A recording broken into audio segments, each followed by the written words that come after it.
Nothing cuts quite like a memory, especially one that you're trying to forget.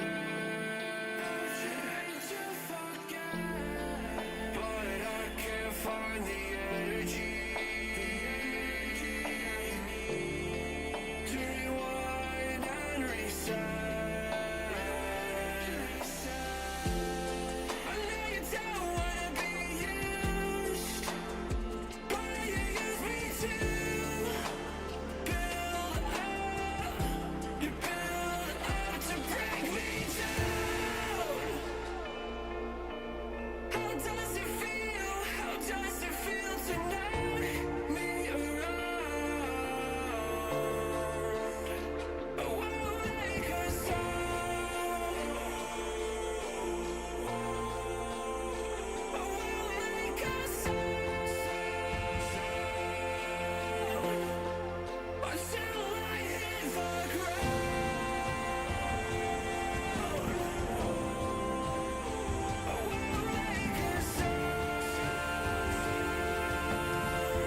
Sometimes I lack the bravery, 'cause I know I fear the end. One day we'll see a victory. Carry on until the sun will set. To break me down. How does it feel? How does it feel tonight?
Hello, everybody. Welcome in. Happy Friday. Obviously, a very happy Halloween as well. A very exciting night. And we've got some Overwatch 2 over here on NECC. I'm Jobin, joined by Ray. And we're already about, halfway, 2/3 to the semester. We've got a lot of weeks played. So now we've got a good sample size of what sort of house teams are sort of stacking up as the season goes. And we should have two very, very good series tonight.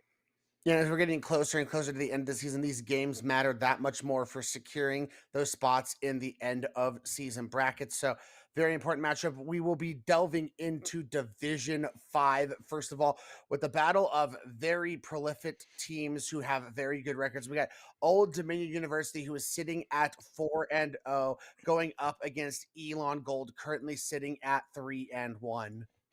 Yeah, so two teams that have obviously found a lot of success in the early going, and especially for the Old Dominion side of things, they've had a clean run all the way through 4-0, obviously undefeated on the season. Elon still having a very good season. The only maybe questionable thing coming into the matchup is they did have two forfeit wins out of their last three games, so maybe they haven't had a chance to at least get official competitions in, get those reps in the last couple of weeks, so definitely could be something to look for, especially in something like a map one. Yeah, and the thing is we have to keep in mind is when we're in some of these lower divisions, like starting from like Division 3 and below, just the play styles of the teams and the maps can matter a whole lot because teams can look into one tricking a certain style of composition. So being able to ban certain heroes out of those one tricks and stuff like that is going to be that much more important. So it's going to have to be something we keep an eye on throughout each map as these series go on. Yeah, and we are going to be going to Lijiang Tower for map one as the ticker now displays. So obviously, basically the classic control map going even back to Overwatch 1. Definitely excited to see what sort of comps we pick up because obviously as the series goes on, then teams can start to make adjustments. You can see the bans now on screen as well. It's going to be the Mei and the Baptiste. So obviously a lot of close quarters fighting. The Wall and the Blizzard can get you, I mean, they can single-handedly win you a team fight or win you a game if placed correctly. So definitely two bans that make a lot of sense for Lijiang. That's going to be the big question for me, though, is given that May, especially May, is off the board. It takes a lot of at least certain brawl compositions out of the table. Like Ryan definitely feels a lot better in a May because the likeliness of you getting walled off, which for Ryan specifically is more dangerous than most, just because all he has is a shield to protect himself. It's not like you have an Aristo who has a Fortify and a Javelin Spin or a Matra who's got the Annihilation form they can pop. So, the question is, what do these teams want to play given the bans that they saw? No surprises for Elon Gold, especially on a map like Lijiang Tower, where Brawl is going to be king, pulling out the Aristo. For Old Dominion, I think the Mei ban is making much more sense given the fact that they are currently highlighting Hazard, who Hazard is going to strive on mobility, isolating targets, going for dives, and a wall or a good slowing of with the primary fire can affect what that Hazard is trying to do. Yeah, and even Soup playing on the Venture, trying to dive a Mei, and then she blocks up, and all of a sudden you feel like you wasted 10 to 15 seconds in a fight, then you have to pop out of the burrow, and all of a sudden things can get interesting for you, so definitely like the pick. I've definitely been seeing a lot more Ventures pop up as people have gotten more comfortable since she's been out for a decent enough while now, and we are going to see, it looks like Elon Gold, that they were first onto the point. That is a fantastic Javelin by Josh, and that is the beauty of the Orisa. She is going to thrive in these early fist fights, and it's going to be Elon drawing first blood. I was going to say, with the Mei Bastion on point with the Orisa, that is diabolical. It's just a huge bunker comp. They're like, hey, we're going to put ourselves on the point. We're going to have turrets. We're going to have a Bastion. Come and face us if you dare. And, Old Dominion tried, but they got blown up. And those turrets already making their presence known. Yeah, Old Dominion's going to be reliant on, they're playing basically a pick comp. When you're playing the Hazard and the Venture, you're looking to try to catch out one of these carries, go for that big one-shot combo. So if they can isolate some of these backline players, they might have a chance at winning the fights. But like you said, there's an Orisa, a Symmetra, and a Bastion that are absolutely tethered to each other. And as long as those three move on the string together, they are going to be a very tough trio to take out. I say the one problem you face if you're Elon Gold is your Moira is your source of main healing, and Moira obviously has a meter on that healing, so you gotta be careful about that.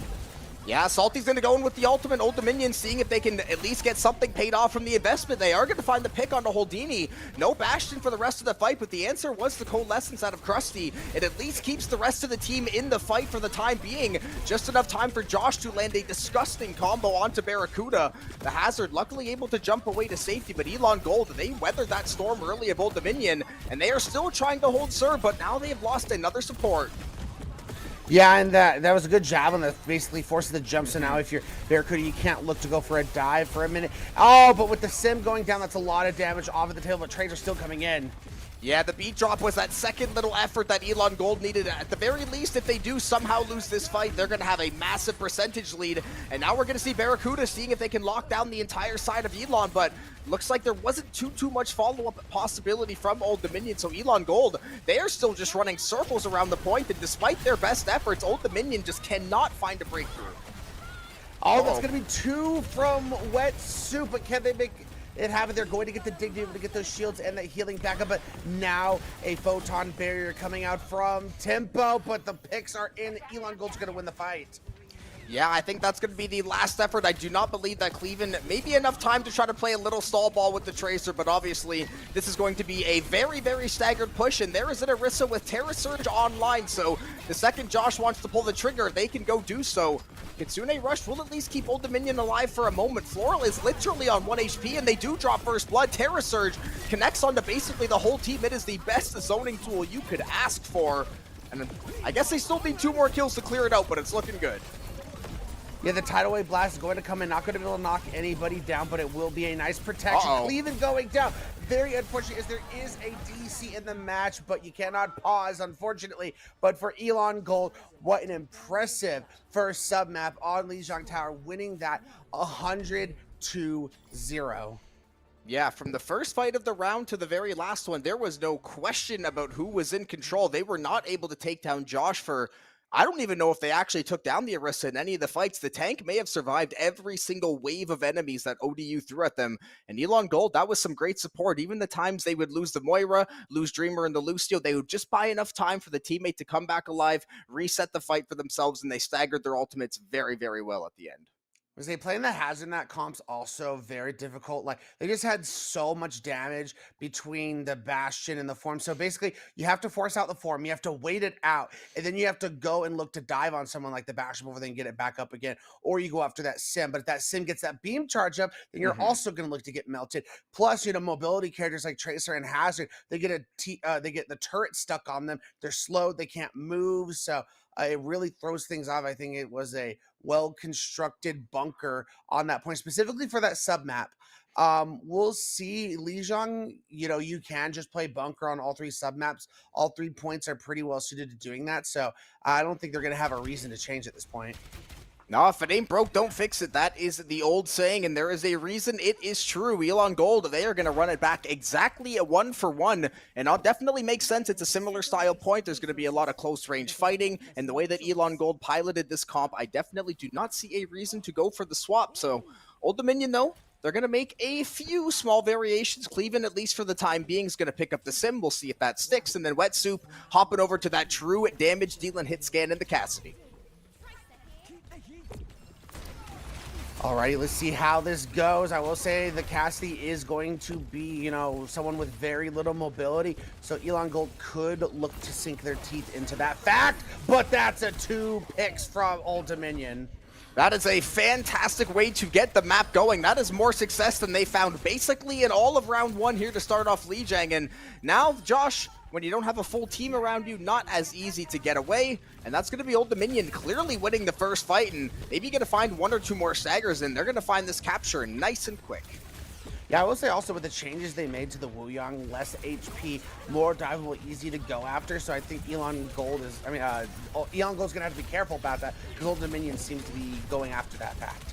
Yeah, now that Barracuda can play sort of a frontline Hazard and you're not trying to dive behind an Orisa, get melted by the Sim turrets, I think it's just a lot easier to play the game. Wet Soup can sit behind the front line, Cleveland can set up a slightly easier flank angle, and the game just becomes a lot easier when Elon has to funnel into you with that Orisa comp, but they are going to take down the front line immediately. Cleveland's going to invest the Pulse Bomb, so they find the trade back over onto the DPS. Cleveland will get stunned up. It looks like Elon Gold still trying to push forward as much as they can, but the Tracer is unleashed this round. I swear, I watch these Tracer players, and I'm just like, I don't have the brain to play Tracer. I'm just like, it makes my eyes roll into my head. Dizzy. Like, it makes me dizzy. I get that exact, especially when there's 2 Tracers fighting and they're both trying to out-mech each other, and then it is a mess to watch. But great plays coming out from Cleveland. They've been the star of change and hope for this. But, oh, that's not good. Wet Soup got caught up by themselves. Yeah, Cleveland seeing if they can get some sort of backline access here, but old Elon Gold realizing, yeah, this is the best chance we're going to have all day to get this fight going. Charged up Javelin and not going to connect onto the Wu Yang, but they are doing a whole lot of killing everywhere else in the team fight. Now Holdini at least has a few seconds to zone everybody off with the turret mode, but Elon Gold 72%, so not the end of the world. They do eventually flip the point over. However, but this is where we talked about when you're playing a bunker comp like Elon Gold is playing, they're in the strongest position possible for their composition. So it's going to be on Old Dominion to try and break through this. And when they got set up previously, Old Dominion was not able to break through. Yeah, and one well-placed supercharged Javelin can make someone's life very, very miserable. We did see the Deadeye invested. Dreamer's going to pop the beat drop as well. Elon Gold just wanting to ensure that this fight is going to go their way. And now Timpo also going to invest their ultimate. Cleveland getting chunked down extremely low. Able to scatter back to the health pack, but as you said, Elon Gold, now that they're set up exactly how they want to be, this is going to be equally hard for them to try to break through, and Cleveland barely getting away with themselves there, and getting the pick. They do get Barracuda in exchange, so if you are Elon Gold, you had to keep this going. Oh, that's a great trade. Yeah, Holdini did get taken down as well. Elon Gold, our Old Dominion, they are finding trades every which way right now. We see Wet Swoop and Floral going crazy at the tail end of the fight, and they did just enough work to win that point back over. And they're going to have maybe one or two more good cracks at this one, Elon Gold, and then that might be the round. As we do see some changes coming out, Josh going over to the Doomfist, Krusty going over to the Ana now, so that the sleeps and the nades are going to be on the table for Barracuda, so you're going to have to be careful there. I'm curious to see how this Doomfist is going to do here, because I mean, Cass with that stun grenade can just go crazy. What a great stick. Yeah, that might be the nail in the coffin for this round. I don't know if Elon Gold is just going to be able to make it back in time. They're going to have to play short-handed. Now you've got a Deadeye on the flank. That is a perfect box trap set up by the side of Old Dominion. That is a beautiful teamwork play. And that is exactly the sort of get back you want to see after a round one where they struggled immensely.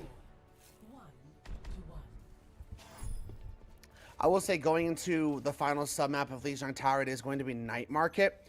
So if you do want to go back to that sim bunker comp on the Orisa, I mean, you can just TP up to the window and immediately bunker onto the point, where that's where they felt more comfortable on submap number 1. So maybe you look to do that here, especially when pushing onto that point as a hazard. You have to push through very tight doorways, just like that first submap. So I think that's going to be the recipe for trying to win this submap, is go back to basics, do exactly what you did on the first submap, because this point's going to be extremely conducive to repeating that performance.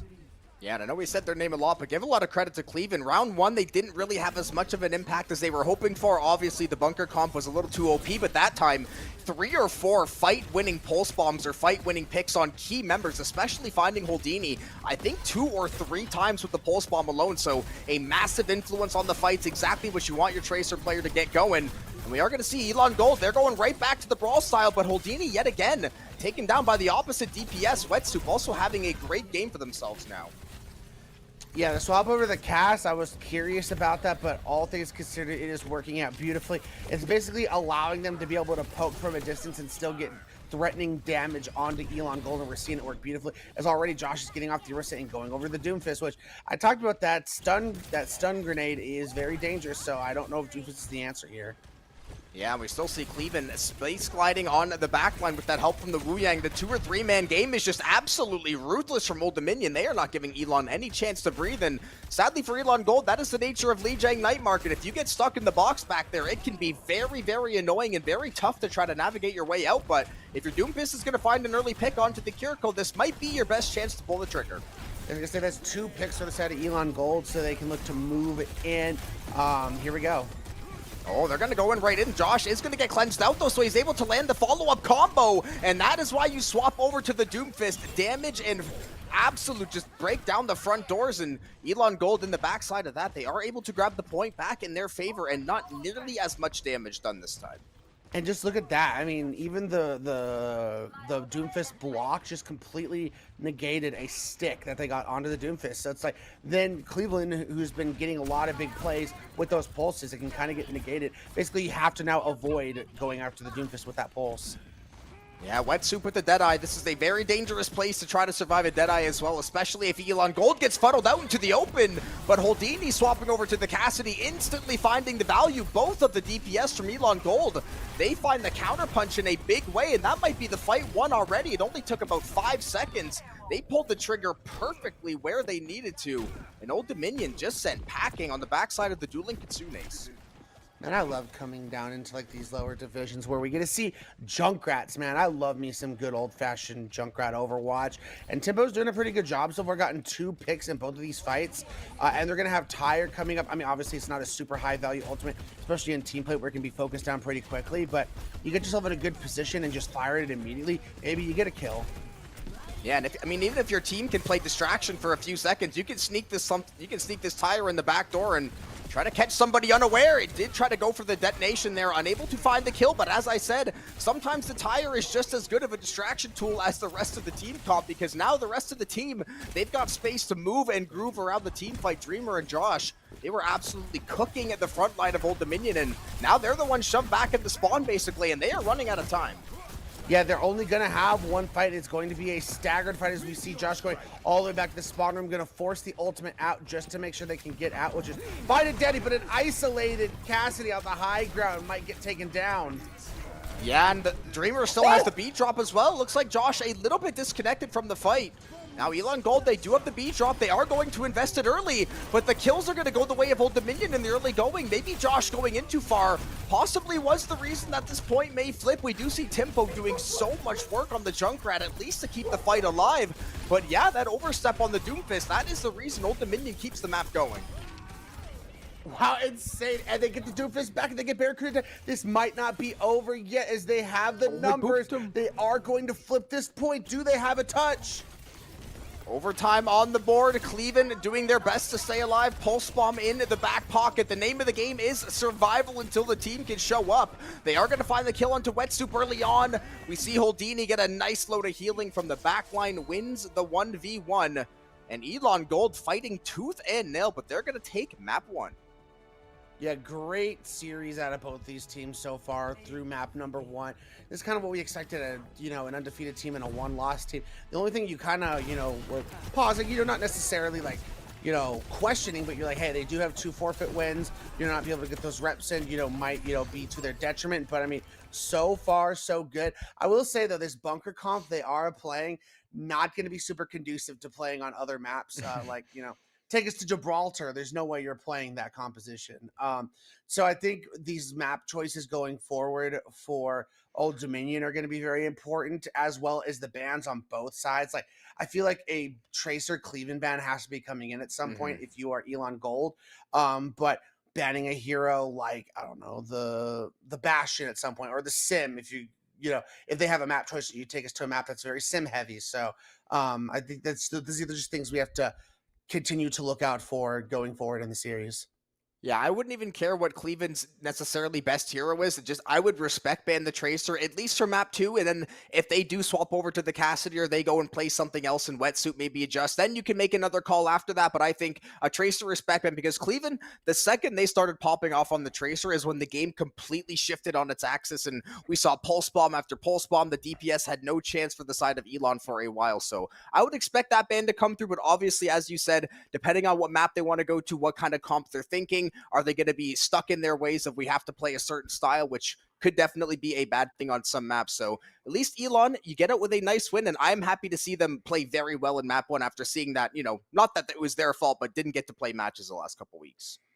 I will say, depending on the maps we go to going forward, the Doomfist composition definitely has potential. It can just be a dive replacement, if you're on like a Route 66, or maybe, even like Flashpoint Doomfist can go pretty hard. So that's just going to be the big question of the day. I believe next is, I can't remember if I think we went to full open. So they can go to whatever map they choose at this point, but it'll be basically, they get to pick a map type, and then Elongo will get to ban a map, and then they will pick their map based on that. Yeah, and that's always the interesting thing now that we had the format change. I mean, basically, right when the college season started, they say, hey, everybody, we're going to adjust the rules and we're going to change how you guys sort of do things. So it's been very interesting to see just the bans that are coming through, certain modes and maps that teams are preferring. And I had this talk with one of my other co-casters the other day, but I don't know if I'm like delusional. It does feel like Overwatch, as far as like the meta is, that there's more like strong heroes or there's more variability in comps than I feel like there was for such a long time. And it's been very refreshing. I agree. I don't think, there's a hard stuck like this is just LP. If you don't play it, you will lose. So you better learn it. I don't think we're kind of in that state right now, which is always a nice state to be in, where you get teams who are good at certain types of comps that might not be necessarily, we only play Malga comps, but we play all dives. So we play Diva, we play Winston, we play whatever. So it's just the field being very open is always a nice change of pace. I hate it when we were in that era when it was just Malga. You must play Malga. You will not win unless you play Malga. I wanted to, I want to scramble my brains. And that's all that he's probably the best case that made me even like me and my friends start talking about that, because we were casting back in the spring and we're like, we already know what this team comp is going to be 80% basically filled out, and then someone might just enjoy a certain pick. But definitely nice to see the variation we're going to get. Kings Row is going to be next up on the docket for hybrid, obviously, and this is a map, I mean, listen, if you wanted to play a brawl style, this is definitely Elon's, I guess, forte based on what we saw. They look very good at it. Would expect to see something definitely in a similar vein. So Old Dominion definitely had their shining moments, definitely looked bright, but I think maybe possibly playing into Elon's hand here, but we'll see what they got cooked up. Listen, I'm not trying to judge or anything, but we're in pumpkin spice latte season, and this map gives pumpkin spice latte vibes. Like, it's just like so basic, like so predictable. Like, oh, so we're going on Lijiang. Where are we going? Kings Row, and then where are we going after that? We're gonna go to Suravasa. Like, such predictability. But it's okay. It's also gonna be very conducive to playing those brawl compositions once again. Whether that's Orisa, I mean, even Doomfist has its moments here, and then for the side of Old Dominion, they could play the Hazard. Hazard's pretty good on this map, but it's a map where you've played it so much, but it's also a map where it's not like Gibraltar where you're playing Winston Diva Dive. It's very much more open to different types of possibilities of what you could play. Yeah, might see the Ramattra get filled in there, but we do see Old Dominion taking away the Orisa, so they agreed that that was basically one of the focal points of that last map. That was basically just an unkillable machine that was able to take all the space they wanted and lock down every single inch of the map. Old Dominion, though, now you get to switch pace, at least get to be a little more mixy in the hybrid mode. You get a little more space to stretch your legs, and we're going to see how they get things going. Definitely looking for them to get off to a nice hot start, and don't want to fall behind an Elon team that really caught fire at the end there. Yeah, we talk about the importance of making sure you don't go down to Overwatch. It's always been extremely difficult to be able to pull off reverse sweeps, but in this era of Overwatch 2, 5v5, map choices, bans, and stuff like that, it's even harder. So this feels like almost a must-win for the side of Old Dominion. Interestingly enough, they are highlighting the Zarya composition. If that's what they're going to play, I'm surprised they were wanting to ban the Orisa. Like, Zarya is a hard counter to the Orisa. So it's interesting that they went out of their way to ban it, even though they're playing a composition that kind of, beats it. Anyway, for Elon Gold, defensively, they are going to play the Junker Queen, which this also is very tough going into the Zarya. It's definitely beatable. You just have to be very careful. You either got to be patient and get these bubbles out fast, or force them out immediately and blow up the Zarya. Yeah, and obviously the Queen, slightly smaller health bar than some of those beefy frontliners, so if you overstep even a little bit into this comp of Old Dominion, it could definitely be good night faster than you might realize, but we have seen Zarya obviously still in a great place as she tends to be, but we are going to see the Queen getting her hands dirty nice and early, takes down Floral Flower, but then Cleve and Dreamer and Timpo immediately filling up the feed, and it looks like it is all going the way of Elon. Barracuda, basically the last one caught out there, and we're getting in, a team kill. I thought it was an unofficial team kill. So we're going to see Krusty going over to the Life Weaver, which I don't hate, especially when we talked about how smaller the health bar the Junker Queen has compared to other picks. Being able to, yank them out of a dangerous position is actually going to be very valuable.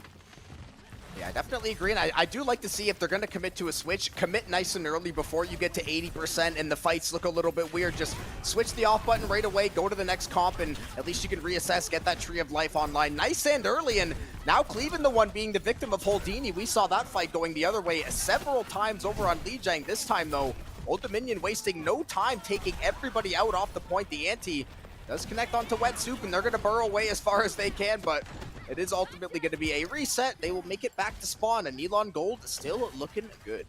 Yeah, the stagger on Assault is not great. Interestingly, May was banned map #1. And I don't know if Old Dominion just had the information, but we can kind of see why. Tempo's going absolutely sicko mode right now on that May. 2 ultimates online for Elon Gold as well. So they can look to Nano, maybe give that to Josh, let him go crazy, build up to a Rampage. I feel like that might be your play. Yeah, that'll definitely be a good enough wombo combo to take down all of Old Dominion if the stars do align. We have the Blizzard and the Deadeye as well, which could be a disgusting combo, force out a few kills, or at least zone everybody off. And yeah, the ultimates, they are flying through. The Dragon Blade is going to be the one to strike first in the fight. Josh and Krusty, though, they are there to fight back. Now we're going to see the Deadeye invested by Holdini. They're going to get boosted up on the pedal, and they are going to find the fadeaway onto the frontline tank. That is a great fight out of Elon Gold. Wasn't exactly sure how it was going to go, but that last second ultimate turns the tide and they hold on. Yeah, and because of the late staggers, I mean, you're going to be able to get a tick or two if you're Old Dominion, but Elon Gold should be able to touch wonderfully. You'll be able to put a Tree of Life on point. You'll get a Rampage. So I think this could be a good spot for Elon Gold. Yeah, I'm going to say they got to make sure they get back on here. Just as you said, the Tree of Life early investment. The Graviton is possibly online for Barracuda. They popped the ultimate, but there's no teammates left alive to actually get any follow-up. And now you're getting a knife in the back from Josh and Elon Gold with ease sweeping up that fight. They were not ready for the heal and the sustain. And now we're even going to see Dreamer almost getting a kill with the poison. And now Josh still has the Rampage as well, so Elon is sitting in a good spot. I was going to say that's the one thing that is like golden for Elon is they were able to hold on to that Rampage. No ultimates currently on. I mean, you have the sound barrier, so that might be your key here. Oh, but that's the pick you needed if you're Old Dominion. Yeah, that might just be the solo pick that is going to get them this last tick. We are going to see Josh trying to pop off with the Rampage. Has a few players antied up there, but the B drop was a great response from Old Dominion. They cut all of that ante down, get everybody sustained back up to full, and now it is a horrible fight for Elon. The tank and the support going down, and at long last, Old Dominion will secure tick #3 and move the cart. It did take quite a long time, 20 seconds left on the clock before you end up getting that. Elon's now going to make a swap. Josh over to the SIG. They're not changing much else outside of that. But for Old Dominion, I mean, I don't necessarily hate the SIG going up against the Zarya. I mean, you can shield off the Zarya and look to blow her up easily. But the SIG, I mean, the thing is, especially now that Old Dominion, they don't have a Lucio anymore, that Zarya has to close space and get onto the Sigma, and it's going to be tough to do without a Lucio. Yeah, be curious to see how Old Dominion actually ends up navigating the fights. The play might just be, listen, Cleveland, we know you're going to go to the back line. If you can find us a pick, that is going to be our go button and our best window to make an executed play. Kitsune Rush going to get invested in the player I was talking about, the first one to fall immediately. The Cassidy giving Elon so much value now as well, and Old Dominion still trying to see if they can salvage this fight any which way, but I fear the fight is already over, especially after the grenade kill from Dreamer onto Wet Soup. So Elon Gold, another nice counterpunch, and Barracuda still just trying to lock it down here. And that feels like a disastrous fight, all things considered, for Old Dominion. You didn't force any ults out of Elon, and you used the big-time Kitsune Rush, so you don't have that online. So you're relying pretty heavily this next fight on either a dry Blade or a dry High Noon to really do some work for you. But, you know, if a Blade comes into play and, you know, Cleveland starts going, you just pop the Blizzard and get him frozen. Yeah, Cleveland might have the Dragon Blade on the mind at this very moment, trying to see if they can at least flank one of the supports, but so far just waiting patiently, biding their time, because we know the Dragon Blade, this has got to be going in the next 10-15 seconds, especially considering Old Dominion, they only have 1:05 left on the clock, so you've got to make something happen. The Tree of Life and then a sleep to follow it up, and they're just going to negate the Blade completely, although Cleveland is actually going to be able to find a kill onto Holdini, so the Genji makes something out of nothing, but I don't think that's going to be enough for Old Dominion to just walk over and win this fight through a Blizzard. Yeah, the Blizzard is just going to come through so strong. Didn't even have to use it defensively because, like I said, the Sleep bought you enough defensive utility that even though you lost someone, they didn't get all the value that they could have gotten given the position they set up for it. So then the Blizzard comes in, is able to do the cleanup job. And now with 30 seconds left on the clock, Old Dominion's going to have a Grav and a Nano going up against your Flux, Nano, and High Noon. Yeah. I mean, it's definitely possible, but they got to get things going. I feel like they got to get aggressive. Yeah, I think they have to just try to play for overtime and hope that Wet Soup can get the Death Blossom online, and maybe that'll give you a decent window to at least get some progress going here. Oh, if you just, I mean, hey, just run them down, apparently. That is the best strategy. Two of the potential ultimates are now no longer available for the side of Elon Golden. Old Dominion literally just W keys forward and takes everybody out one by one. Yeah, and that's a huge mistake from Tempo, in my opinion. You needed to just die and die quickly on the cart, pop in your ice block, trying to get yourself out. It wasn't going to happen. You needed to go to cart and try and force him to kill you faster. Now they're in a position where they can use this grab extremely aggressively, Nano, and they'll even have a Kitsune Rush, so they're in a much better position. That's a clutch sleep once again by the Ana. Cleven taking everybody out on the top of the flower petal. Still a lot of damage going out from the Genji. We are going to see Holdini getting hit with the Nano. High Noon is going to get invested, but instantly Cleven is going to find the shutdown, and now the Dragon Blade as the follow-up tool. And Old Dominion, the second fight, I definitely understand how they win. That first fight still boggles my mind that Elon Gold just get caught out like that. I mean, I kind of talked about how the win condition for the Zarya against that Sigma was to get into the Sigma's face and, you know, do a bunch of damage, and it's kind of just what happened. They allowed the Zarya to close the distance, so to me that was just poor positioning by Elon Gold. Now they're going to go over to the Doomfist. So the Doomfist is going to be a little bit more vulnerable to me in this position. I mean, you're able to get Cleave in there, but going up against the Zarya, I mean, you can still throw down a lot of damage out of the Doomfist even in the power block, and the bubbles can help negate a lot of the power that the Doomfist punch is going to have. Yeah, I wonder if this was almost just a counter to say, listen, if you can go smack Cleven against the wall or catch Wet Soup out somehow, one of the supports, that pick is all we're going to need to possibly win the fight, but a cleanse and a Death Blossom, and Wet Soup trying to dive the entire team. That is a big ante onto the Doomfist. Josh with no chance of survival. And Old Dominion, despite the slow start, they have been moving this snowball downhill basically the last 2 minutes straight, and they are nearing the end now. Yeah, I was going to say, given the fact that they're also playing Ana, the Doomfist pick is a little bit more perplexing. 2.22 meters. Oh, they got salty. That's not great.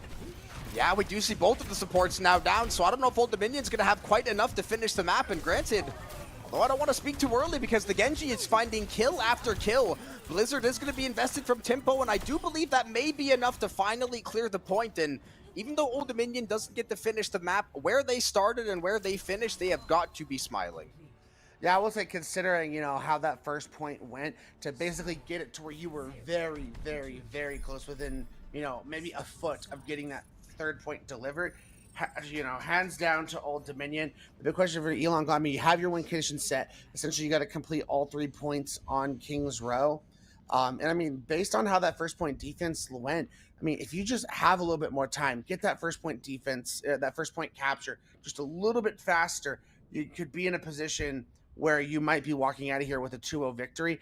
But I will say, even if you somehow end up capturing first point a lot faster than Old Dominion, they started shamoving on that second point. So yeah, that was a very impressive second point go at for Old Dominion. It feels like the second they got their feet under them and everybody kind of hit flow state, they just didn't. They literally just ran at them and took them out one by one. As you said, Elon Gold, just one time they go out of position, and it quite literally may have cost them the map, because then it was 4 more fights that just snowballed back to back, and it feels like Elon Gold, they were just trying to chase their losses. They kept getting staggered. Nothing was working. And give Old Dominion a lot of credit for not giving up, because, yeah, things were looking rather grim earlier on, and they kept fighting, kept their heads up, and they've given themselves a more than good chance to win the map now. Alrighty. Defensively, for the side of Old Dominion, it's no surprises here. They're going to continue to play the Zarya.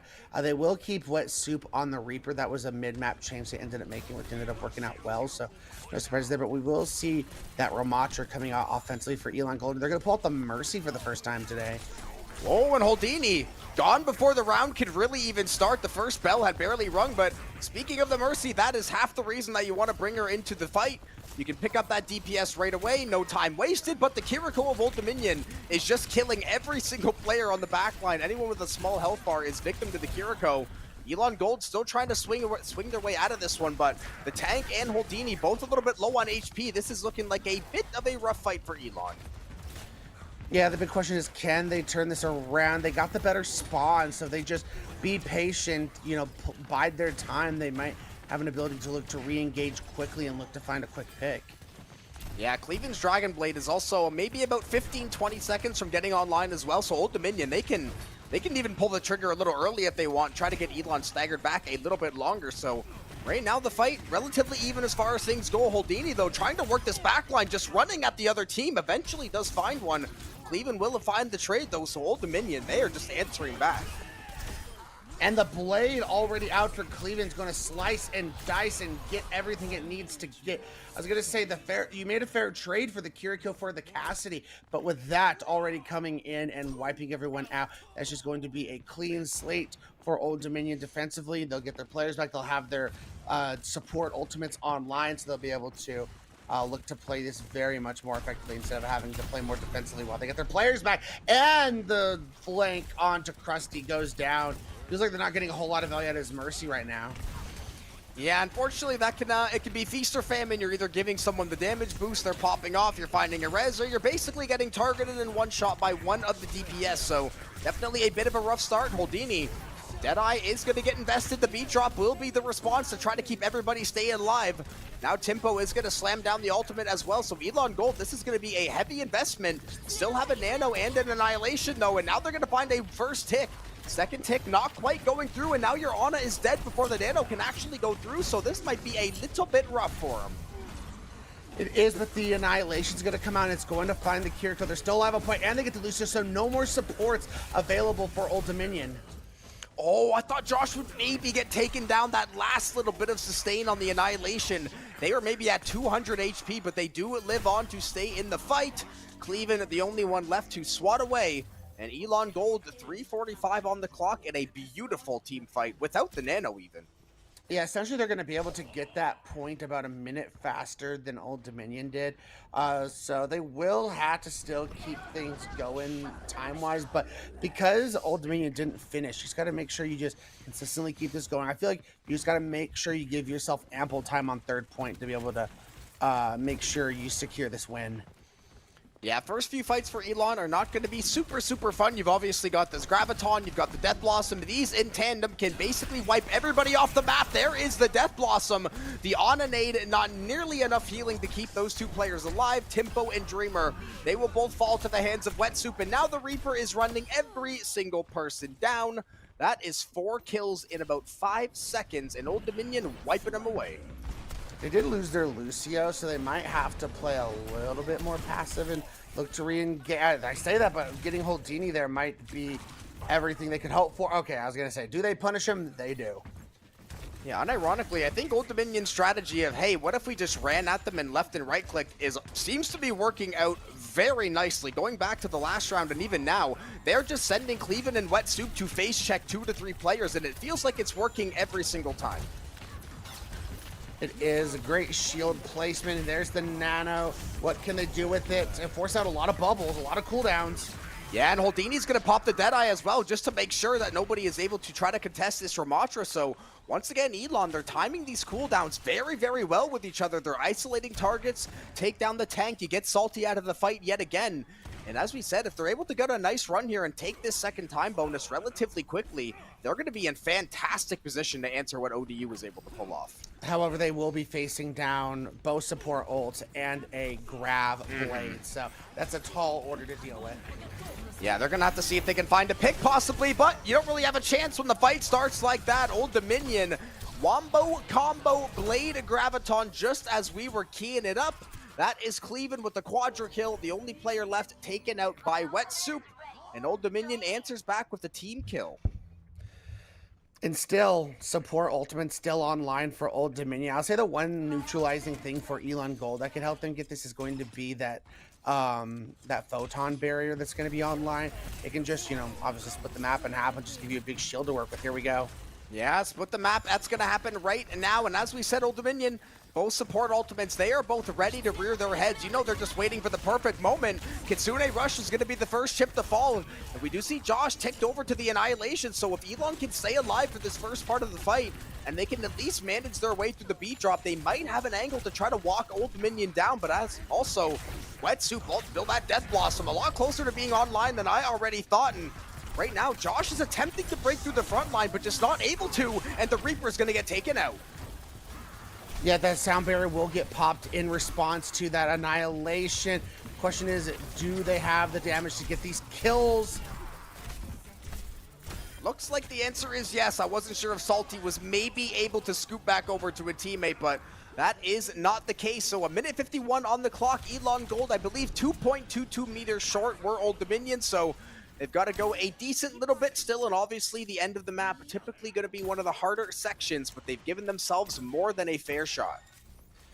Yeah, Old Dominion, they're going to have to, get a lot of value once again out of the Death Blossom from Wet Soup. But I mean, they've done a great job of making sure Wet Soup gets in a good position and gets Bubble, gets everything he needs. But that time doesn't get anything. Yeah, it zoned him off for a few seconds, but ultimately it was not so good because Floral's immediately taken down, and now they've isolated Wet Soup, so Duramatra's able to zone him back as far as they want. They sim TP to cut off the angle in the back hall, and now they've got Deadeye and Coalescence both online. Houdini, though, not going to stay alive to see the end of the ultimate. Krusty's Coalescence will expire. Wet Soup trying to fire away as much as they can, and it's only 4 meters to the win right now. The nade kill onto Timpo, so Old Dominion, they keep finding answers at the best of times, and now they're going to be close to having so many ultimates. Yeah, they got the picks they needed in the 9th hour, though they need to make sure they touch. Okay, still 2.24 meters, 40%. Okay, they get the blade out. I feel like if you're Elon Gold, that was the key, because you're still going to get one more fight, making sure they don't have the blade at least, because you're still going to have grab in both your support ultimates, but if they had the blade as well, that would have just been finito. Yeah, I think even if they can get to the Annihilation and Timpo's ulti, I just don't know if there's enough firepower and enough cooldowns to win the fight against Old Dominion. I mean, you nano the Reaper, you can nano the Genji, there's a Graviton, obviously, if you want Barracuda to go carry, and then a Kitsune Rush just waiting for you if the fight even goes halfway decent. So it is going to be their last effort. Josh, we got to see if we can get this Annihilation online. That might be their only timing, but they're going to play the fight without a Kiriko. That is a nightmare start for the fight. And that means Old Dominion should be able to wrap this one up in a flash once Houdini falls, and they will do just that. What a comeback from Old Dominion on that map, tying up the series 1-1. I was questioning that grab. I thought it was a little too early, but they're able to capitalize, get 2 kills off of it. Goes all the way up on the high ground. I'm like, a lot of your players can't take advantage of that. Obviously, your Genji can and your Reaper can get up there, but it seemed like they were trying to make sure they couldn't touch, but I'm like, that was a little early if that's what you were trying to do, but they made it work in the end, and we got ourselves a series on our hands. Yeah, that was, I mean, maybe 1.5 meters split the two teams there. So that was literally as close as you could get. And we saw a bit of everything. We saw Old Dominion winning 6-7 fights in a row, no problem. Elon Gold looked unstoppable at parts during round 1. So both teams clearly showing they are extremely evenly matched. There is not much, even the control, there was, I think one round was 100-0. The other two were dogfights the entire way through. So not much difference between the teams as far as skill or even composition right now. But map 3 is obviously going to bring us something new. Obviously, we think it's going to be Saravasa as per usual, but both these teams, man, they're showing that they are willing to fight. With that, folks, we're going to take a quick break. Make sure you grab a drink, grab a snack, because this is one hell of a series we've gotten on our hands so far. It is tied 1-1 after 2 maps. Don't go anywhere. We'll be right back.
And welcome back in, everybody. We have a series on our hands right now. We just saw a fantastic round of Kings Row, Elon Gold and Old Dominion. They are duking it out back and forth. But now we're going to see who's able to at least break the tie as we head into map 3. We're going to find out where they're going to be shortly and see exactly what sort of what adjustments we're going to see now that we're about mid-series.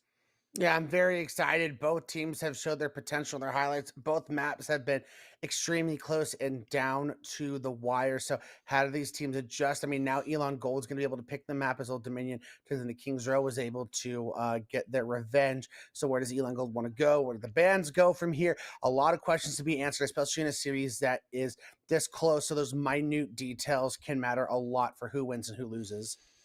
Yeah, and Elon Gold is going to be making a substitution as well, so maybe that's looking for a little bit of a spark after the way the last map went. Maybe, obviously, it's usually compositionally, someone plays a certain hero or they have a certain style they like to play, so curious if that's going to make a difference for Elon Gold. You would certainly hope so, and obviously, they have nothing to be ashamed of. Last map, they came like 1.52 meters away from being able to take that one over, so they had a lot of positives to take away from it, and we are actually going to be going to Esperanza for our third stage.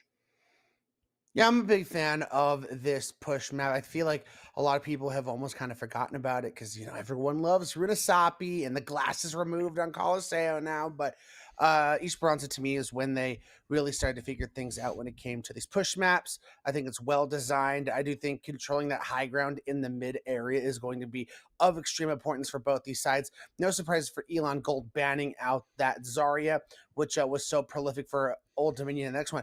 But not what I was expecting from Old Dominion, given they're the ones who've been playing the most amount of Tracer, going to ban it themselves. Yeah, I guess maybe worried about it on this map for some reason, or honestly not too sure, because especially after what we saw the last couple of rounds, I mean, didn't necessarily think that a Tracer was, I'm not even sure if, did Elon Gold did they play the Tracer? Or am I just not remembering? No, I don't think I've seen Tracer. I don't think they did, yeah. Yeah, so it's a very perplexing pick there, but I guess we'll have to see how this develops as we get into this next map. Yeah, just a few seconds from getting underway to see who can break the deadlock in push. The comp's going to be locked in momentarily. Obviously have Angel B stepping in the support role for Elon Gold, so a substitution. See this often in Overwatch, though, especially this year. A lot of teams are running 6-7 player rosters. You make swaps here and there based on the map, based on the mode, so nothing out of the ordinary. Definitely can shake things up, keep things interesting for us. And now we are moments away from seeing exactly what these teams are going to have to show for this map. The spots that these observers are able to find on these maps are absolutely ridiculous. Like, I couldn't even tell you what that is. Clipping through a wall. But both sides loading up and look like they're going to lock on the Orisa. So with no Zarya available, I guess Old Dominion has decided the best way to counter the incoming Orisa is to play the Orisa ourselves. Interesting, a hero we have not seen this series yet, Krusty, coming in on the Zenyatta, which Zenyatta, extremely frail, can be dove and, Claven could have his way with him, but you get those Discord orbs going. It's a lot of damage if you can capitalize on it. Yeah, it's one of the more high-risk, high-reward picks, especially in the support slot where you can absolutely destroy somebody. You can pop that Transcendence and help win a team fight. But as you said, very easy to catch out, not a lot of mobility. So if you get targeted out a few times in a row, it can be a very rough early going. And obviously at the mirror mode Orisas, definitely going to be fun to see. Going to be a lot of scrapping, especially now Barracuda has to retreat already. The 1v1 not going so well. So Elon Gold, they're at least going to establish the front foot, and they will continue the push. Yeah, so immediately Krusty got a huge volley onto Salty on the Wu Yang, who had to back out immediately. Therefore, Barracuda got absolutely blown up by that Discord Orb and the Orisa. See, just look at the damage it threatens. I mean, you do get tempo, so that's going to, allow the push, but you get the Genji in response. Yeah, we still see Krusty, though, cooking from the back line, keeping that Orisa up and alive, and the Orisa duel is just going to come down to who burns the cooldowns first, who's able to land that well-timed Javelin, who's able to pop Fortified at that perfect moment to get that sustain rolling through. And Holdini continuing the good work on the Cassidy is going to find the early pick. Tempo now swapping over to the Sombra as well, so they're going to go to try to target somebody out and shut him down. Yeah, whether that's Salty or Wet Soup in this case, I feel like those are your main targets. If you are going to look to play the Sombra here, EMP obviously going to be extremely powerful. If a Blade comes in looking at EMP and, just try and get them off your back. as we already see them checking Claven on this Genji as the Sombra. Yet again, drawing first blood in the fight. That gives Elon Gold all the advantage they could ever ask for. They're going to get the first checkpoint already. We're not even 2 minutes into the map quite yet. They're already 55 and pushing all the way through the streets. So Old Dominion, they got to find some way to battle their way back into this game, try to get some of these ultis online. Wet Soup even going to hop over to the Venture as well, maybe realizing they would be the ones targeted out, but they do still get hacked. They are able to escape, and then Houdini, the one that actually suffers there, they get shut down, and Old Dominion, they finally get the first kill in a fight. Transcendence was forced out, so that was a lot of healing that's available. Still have the Terror Surge if they want to go for it, but that's all the cooldowns popped. I feel like, you know, you just need to hold on to your ult at that point. Old Dominion did a great job, as you mentioned, getting that first pick very early. The Tidal Wave Blast helped a lot as well. That's just going to say, I feel like they're one way into the fight. It would be the Tidal Wave Blast. So you traded Tidal Wave Blast for Transcendence, which I think is a totally fair and equivalent exchange. So you're not going to have to worry about, you know, maybe we committed too much and didn't get enough out of them. We got dueling Kitsune rushes for this next fight, so which team takes advantage of it better? Yeah, and obviously with the Sombra, the EMP is always the ultimate game changer. If you're able to sneak past everybody, land between the entire team, you can shut it all down in a blink, but Salty is going to take that out of the equation, at least for the moment. That Sombra getting a little overextended, and now we're going to see Old Dominion yet again just chasing to find kills, and it is going quite well for him. Elon Gold now the ones on the retreat, and they have not been able to find an answer the last few goes. Yeah, so that's the issue when you do play the Zenyatta, is you're much more lower on heals, so it is on you to look to find kills faster, as we see Krusty already making a swap, going over to the Ana, realizing the Zen has gone as far as it can on this map.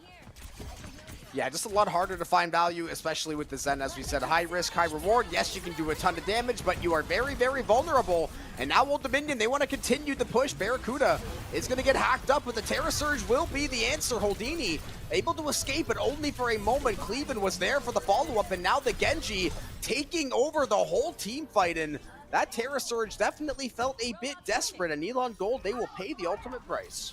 Yeah, extremely desperate, as we're going to see Josh go over to the Doomfist. Not a huge fan of the Doomfist into the Orisa. The Javelin Spin disruption, the Javelin, you know, shot disruption, all of it is just not conducive to being able to play Doomfist as well as you would like. But, I mean, they can look to play around that. Maybe they got something cooking here, but I still think it's tough. Yeah, well, asked and answered. Barracuda showing exactly why this is a terrible matchup for the Doomfist, because, as you said, all of Orisa's kit basically counters the Doomfist. There is not one aspect of the kit that Doomfist really has the advantage in an isolated 1v1, and that definitely showed early on in the fight. In Old Dominion, despite being down like 65-0, they are about 25 seconds from winning the map if things don't go the way of Elon Gold. As that Venture ult's going to come online, not find a whole heck of a lot. As there they go. That's the opening pick they needed. Claven. There we go. Josh going over to the Junker Queen now, which I think that's going to be definitely better than the Doomfist. You at least have a chance going up against the Orisa with the Junker Queen. Yeah, the Doomfist, you're just handcuffing yourself on an extreme level, and definitely, especially when the game already feels like it's been fairly hard to play on this map, I don't think making it harder is going to be conducive to winning. So Elon Gold, the swaps will come through. Tempo's been sitting on the EMP waiting for the perfect moment, so that could be one of those game-changing ultimates. But we are going to see the front line taken down and Houdini joining them. And just like that, as quickly as Elon wins a fight, Old Dominion wins it back twofold. Yeah, they do get Claven down, but with Angel B going down, feels like, you know, it might be the end here. EMP still available, but they got a touch. Oh, the Deadeye from the back spawn should at least keep them around for a moment. Now the Nano going to be invested as well, so Houdini and Krusty thinking that they're going to be able to fight their way out of this one. Salty almost alive to get that ultimate through. Nice shots there by Houdini. They're going to shut down Wet Soup. Old Dominion, they will be down a DPS for the rest of the fight, but they do have a massive ulti advantage. Yeah, Blade's going to come in, find one. Can it find more? Does not look like it can. Anti-nade coming in. Houdini finds one, and that is going to wrap things up for now. But Old Dominion still can come back. 3 ultimates in their back pocket. Yeah, and Salty going down means they are going to be forced to take a full reset, but given the state of the game, how far they were able to actually get that robot pushed up, they are still going to have a lot of time to get back, get these ultis online, and gear up for a proper team fight. Elon Gold, luckily, there's still enough time where you definitely can win a few fights back to back. You have a lot of time to make this progress up, but you got to mind that clock, especially as these fights extend longer and longer.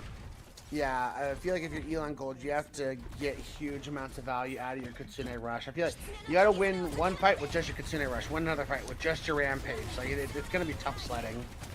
Yeah, they just tried to start the fight with theirs, and then Angel responded with their own Kitsune, and now you've got Josh trying to hide away in the side hall to go in for the Rampage, only connecting onto Wet Soup, but they are at least able to isolate the Venture and find the kill. Terra Surge now going to be sent in by Barracuda. The kills going back and forth. Old Dominion, though, it looks like they have finally found the kills to break through. It's only on to Josh, and the Queen will not reign very long. Old Dominion wrapping that one up fairly easily, only needing to invest the 2 ultimates. Yeah, Elon really needed that team fight win in order to start getting the cart toward their direction in their favor. So Old Dominion being able to do that and force out ultimates was huge. And they get tempo there. This is getting extremely dangerous. We know they're only like 2 meters from completing this.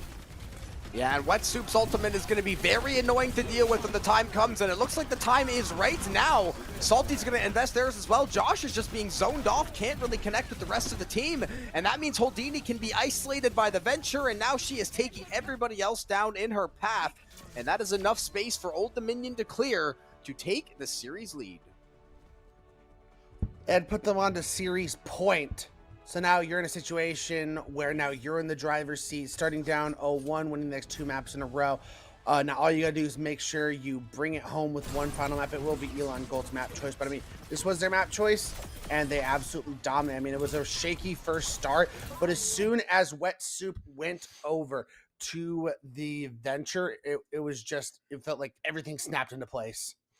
Yeah, and it's just one of those picks where almost similar to the Sombra where you can almost forget about it in some fights because she might be burrowing underground. Maybe she went and disengaged. Then all of a sudden she pops back up and everybody is in big trouble, especially that backline. And even in the last fight, we saw the Junker Queen was about 80 meters detached from her team, getting zoned off by the Orisa, body blocked in a doorway, not able to go provide any support to anybody. So that Venture had free reign of the entire last part of the team fight. And despite the first 2 fights that Old Dominion lost, they were pretty clean all the way through there. So now for Elon Gold, who, had a great first map. Second map was very close. They ended up losing it, but that one, it did not look good at moments. So what do they look to do to change things up? Do they have a composition in their back pocket, a map pick to go along with that to really try and change things up and try and mix things up, to try and win these last 2 maps to be able to give Old Dominion their first loss on the year? Yeah, it does feel like Elon, especially early, they definitely like the brawl style. It feels like they definitely have a style that they like to play. And maybe Old Dominion, after that game 1, when they kind of got punched in the face, they're able to reset, find all the answers they were looking for. Things have looked a lot better since then. That was the most one-sided map that we've had so far. So Old Dominion tipping the scales back in their favor for sure, showing why they are undefeated. And Elon Gold, I will be very excited to see. Maybe we get another substitution. We did see Angel come in last game. Not that that would have had an impact the way the game ended up going, but maybe we see another substitution and another role. Definitely some questions for Elon to try and answer.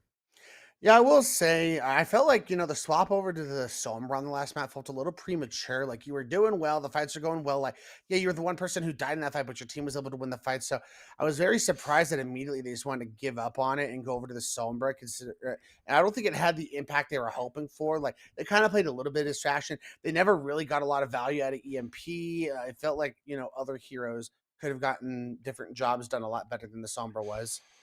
Yeah, I think they waited for like the perfect moment to get the 4-player EMP, but that moment never came because Old Dominion was finding pick after pick and constantly staggering. So I think they maybe only used the EMP one time, at least that I saw. If it wasn't obviously as impactful because we didn't see that massive team wipe that it sometimes creates. So we did see Tempo switching a lot toward the end of the game as well. We saw the Sojourn, we saw the Sombra, we saw a few other picks earlier in the game. So definitely Elon, or at least if I'm Old Dominion, if I see a team starting to make this many changes, I'm thinking, okay, clearly they're having an issue with what we're doing, and we can maybe exploit this going forward. I couldn't agree with you more when it comes to that. So I think for Elon Go, it's going to be on them to look to change something up, change the tempo, whether that's speed it up and, try and get on people faster or slow it down, keep your space, play more of a pick composition. Um, I don't know. I think it's going to tell a lot once we see what this next map is going to be. I feel like that will answer a question. Like if it's a brawl map, then maybe they're looking to increase the tempo. But if they go, I don't know, like Havana or something, maybe they're looking to play more of a pick style with the Sigma, which we did see out of them earlier. That's the thing. We haven't really seen. Not that we have had a lot of like dive maps necessarily so far, but we haven't seen any Winston, no Diva, obviously. So if we go to a map that is going to be very dive heavy, having seen neither team really play it so far, I think that'll be very interesting to see if somebody's able to take over the game on something like the Winston or the Diva, like we're talking about. So there's still a lot of picks that are kind of on the table going forward in some of these maps, and it feels like we haven't even seen. I talked earlier; it was funny about. Feels like the whole roster has been very, very good, and there's so many picks, and then it feels like the last few maps, just the way the maps and the modes came out, that teams were kind of playing the same thing over and over again. Yeah. So again, I mean, for Elon Gold as well, I mean, they have to win this next match or they will be leaving out with 2 losses on the season. Their season's not over. I mean, 2 losses. They'll still likely be able to make that end of season bracket. But getting a win here, giving the undefeated Old Dominion their first loss, it would go a long way, especially for seeding as we're coming up on that tournament as well. As yeah, we do see Mm-hmm. yeah, we see a lot of swaps coming in. We got Wide Boy Supra coming in on the tank, as well as Dreamer coming in on the support line. Yeah, and we also have a sub for the Old Dominion side. We have Solus MC Bernie stepping in. I believe that's going to be in the support slot based on the organization of the names there. So even Old Dominion, maybe we are going to a different style of map and mode. Obviously, it's going to be Elon's pick yet again. So Old Dominion, they're going to have to find the response for that and see what they've got cooked up and what they enjoy depending on what the map is. But definitely interesting to see a sub when you're up 2-1. That definitely speaks confidence to me where you say, listen, we're going to be able to trade this player in. We know that we're still on an undefeated run in the season. If we take a loss, we might not get the 1 seed. So it's not like this is not an important game. So I have to think this is going to be, I assume, a calculated decision. As time will tell for what map, which could be our final map, which I think we do have that, and we do. Yeah, it's going to be Junkertown. That's kind of what I figured. It was going to be more of a map where it's more poke style, Sigma, maybe Diva, Winston kind of style, but it's going to be a lot of snipers and things of that sort. Yeah, now I'm going to be very interested to see how these comps do shake out because we're going to get a whole lot of picks that we probably have not seen so far. And ultimately, some maps like this where you see a lot of snipers, it can just come down to skill checking the other team. And Old Dominion looking like they're at least a half step up right now. Just the way they're winning some of these fights, it feels like they just lock in and they're able to just isolate, and especially Cleveland because the DPS obviously more flashy, a lot easier to spot them in the fights. They have just been taking over so many fights. The ultis have been comboed well, and we are going to see the Genji getting banned out. So Elon, I agree. I would have had enough of that as well. Definitely know that Cleveland's got a D-bag, though the Tracer, we debated them banning that earlier, and then the Kiriko banned out for Old Dominion. So, I mean, can't go wrong with that. It was interesting because I didn't feel like Elon had like a big Kiriko diff or anything like that. Maybe it's just map specific where they don't want to. Maybe they have Just a don't plan want to to play play a bunch of against it. Ana on this map or something. Maybe Junker Queen with the anti. They don't want to deal with the cleanse. But I think only time will tell. But I am excited to get this one going. Elon Gold must win the next 2 maps in order to take out the win. Old Dominion just has to win one of the next 2 so they can finish things off right here and now. Yeah, and you would love to finish undefeated. I did queue it up. I mean, it is already Halloween. That means playoffs and the end of semester brackets. They are already beginning to get seeded slowly but surely the next few weeks, especially going into Thanksgiving. A lot of the leagues are going to be on break, so there's going to be a lot of tallying, a lot of differential discussion, and a lot of figuring out who's going to play who in the first round of some of these later playoffs. But Old Dominion definitely got a good shot at the 1 seed right now, and it looks like the Sojourn Tracer combo will be on the menu for them.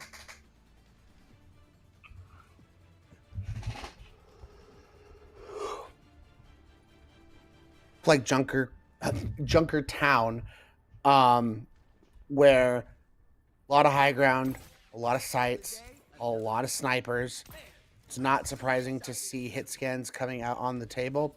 We do see Elon Gold bringing out the Zarya for the first time, and a lot of it's probably, given the fact that they got their new tank in play here. For Old Dominion, on this attack, looks like they are going to have Wet Soup on Sojourn, Cleveland on the Tracer. So we got Sojourn versus Soldier. I think overall the Sojourn's a better pick just because that rail shot is just so deadly and so threatening. And just the distance at which you can dismantle someone, start a fight, basically out of nowhere. The Sojourn able to land one right click, but Soldier definitely can pump some damage out too, and that sleep was perfect onto the Tracer, so instantly Old Dominion losing 2 key members of the fight. And they're gonna have to stall the offense at least for the moment. Elon Gold, that was a picture-perfect way to start. Yeah, I mean, they're going to have close spawns, so it's only going to delay them a little bit. So Elon Gold's the one who has to be a little bit more careful about their position. They lose 1, and you immediately have to back up and play a lot more defensively. Yeah, Cleveland gonna try to get going the 1v1 Tracer duel against Holdini. These two have been battling all series long. It has been very fun to watch. They've both gotten the best of each other in different maps, so definitely would love to see, at least from Holdini's side, they would love to help carry their team into a 2-2 series. But they definitely have a tall task ahead of them. Old Dominion, they've been playing extremely well the last couple maps, and right now, everybody looking for a little bit of chip damage to get those ultis online first. And Tempo is going to be the first one to respond, winning that hit scan battle against Wet Soup, which is great to see. As I mentioned, you know, I do think overall we're going to see Wet Soup is forced to go over to the Soldier now, which is crazy because I do still stand by my word of the Soldier, and if, you know, played at, you know, the level it should be, is better than the Soldier.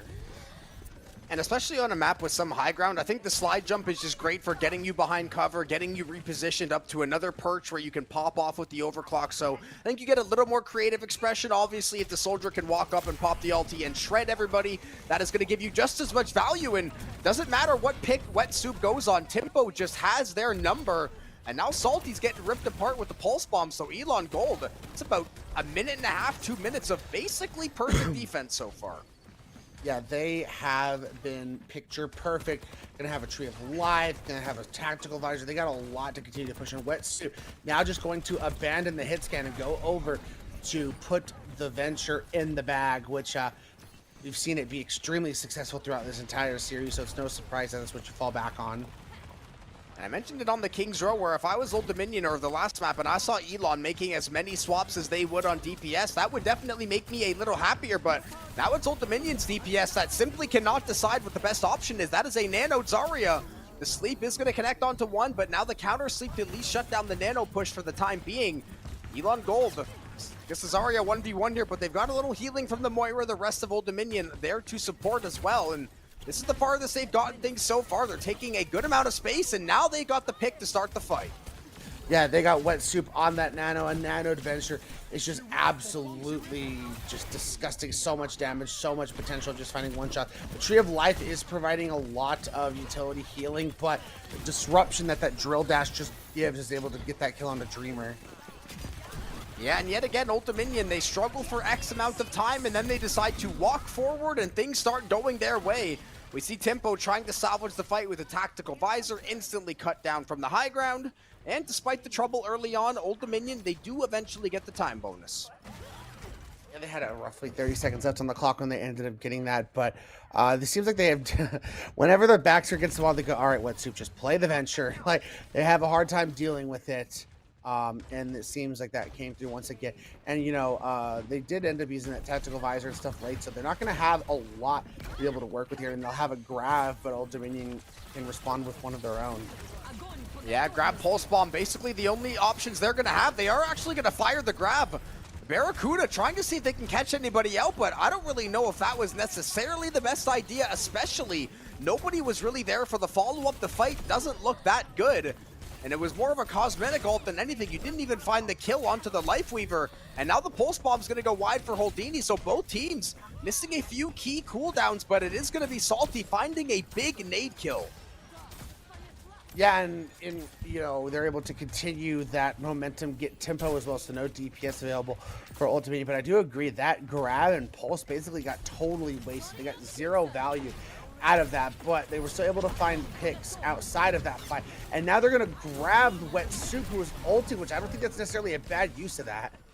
Yeah, they hit a few people with the anti. I believe Dreamer connected onto Barracuda and Wet, and they were able to find both kills. And now you see Cleveland trying to reposition Wet Soup, though.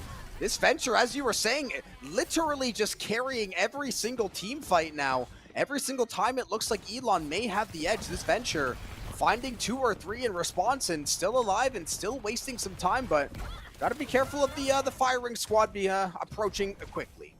I was gonna say, in the meantime, while West was in the back line, Houdini just took total control of the car and found all the kills of anyone who was left over there. So all things considered, Elon's able to stabilize. Either team has a lot online. I mean, you're gonna have a Coalescence and a Nano able for Old Dominion. However, that might just be what they need to get this cart delivered on second point. Oh, we are going to see the Nano go in, and Wet Soup will be the target for him. And now this Venture looking to see if they can run down the backline duo. Both supports doing their best to keep each other alive, and it looks like it's going pretty well. Finally, the combo is going to get landed, and Timpo able to take down Solus, but it is going to be Wet Soup on the Venture yet again, trying to swing this team fight in the favor of Old Dominion. And off of that insane 1v2 outplay, they may have done it. I was going to say, once again, they're going to get this point delivered with roughly 30 seconds on the clock again. But again, that's totally fine, especially on Escort like this, where it really doesn't matter how much time you have left on the clock. Even if they complete this with no time on the clock, it doesn't matter how well Elon does, they will get another attempt at this. So I think, you know, your Ultimate, you're starting to continuously figure things out. I mean, the Nano under Wet Soup, every time they've done this, it has just been so deadly. So I feel like that's always going to be your go-to fallback, is giving it Wet Soup and Nano, let them go crazy. Yeah, might not have an option there. That is a well-timed bubble from the Zarya, and then the supports there to make sure everything is A-okay. Ultimate invested out of Wet Soup, just trying to knock up the Zarya, do some damage, to zone off the rest of the team, but everybody else is playing the high ground and not able to connect with the charge, so this Venture will just have to sadly look up and watch that ultimate expire. But Houdini now swapping over to the Freya. So Elon, they are continuing to try new things, and we're going to see if it ends up paying dividends for them. Yeah, I was going to say, the swap over the Freya is actually a huge deal, because now you can just get into the air where the Venture's not going to be able to do much to you, and you can hit them just with your hit scan abilities, do a lot of damage to them. I think that's a great counter that we're seeing against Wet Soup specifically on this Venture. So I think that was a smart adjustment coming out from Elon Gold.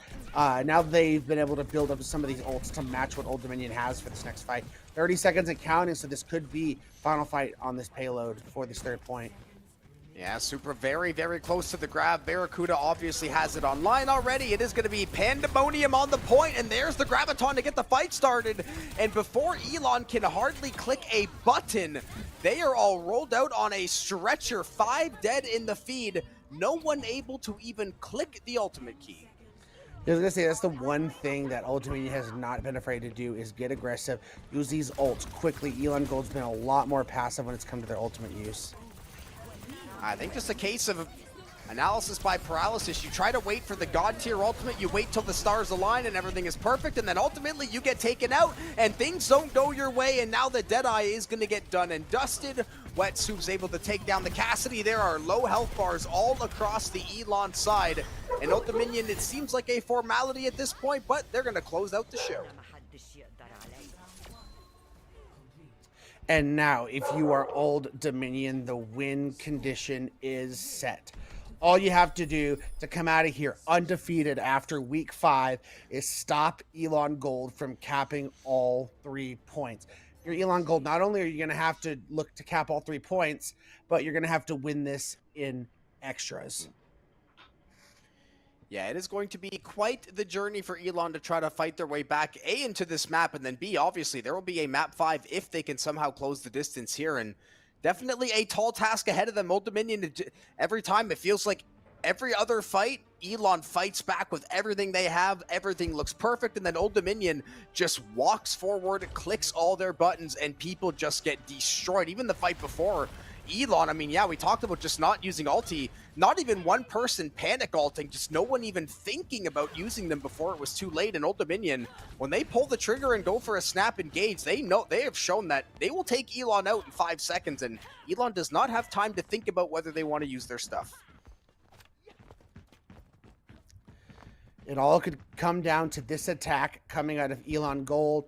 We see Tempo highlighting the Venture, might look to go head-to-head with Wet Soup. I mean, the likeliness of them actually 1v1ing each other is a little bit low. They're probably both going to be going after each other's backlines, but still, it's going to be very interesting to see if they can match Wet Soup, who's been so dominant on this Venture so far. Definitely been the power pick of the game, I would argue. Houdini Gonna get anteed out nice and early, but obviously only 5 seconds into the game. This Venture gonna hide away as long as she can, and yeah, there's the 1v1. They both had the same idea.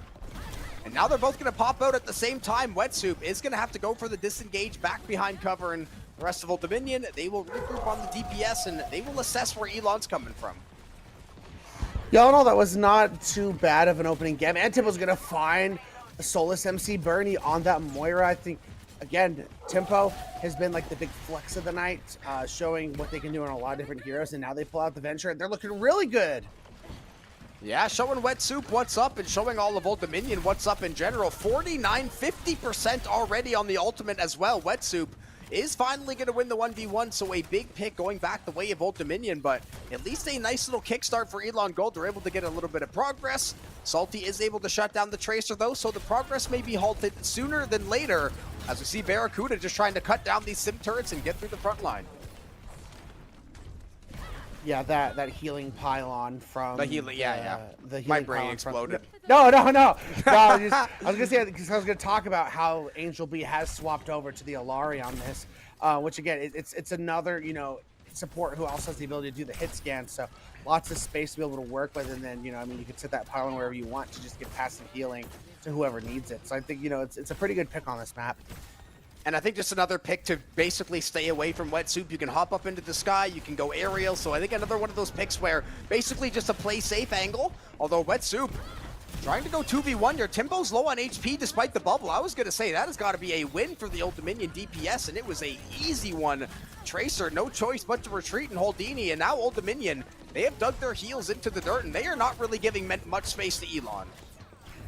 Yeah, Claven, who's mostly been playing Tracer Genji all night, pulls out the Freya and is now starting to pop off on the hit scan as well. So just showing off of them, I'm not a hit scan, I'm not a flex, I just do it all.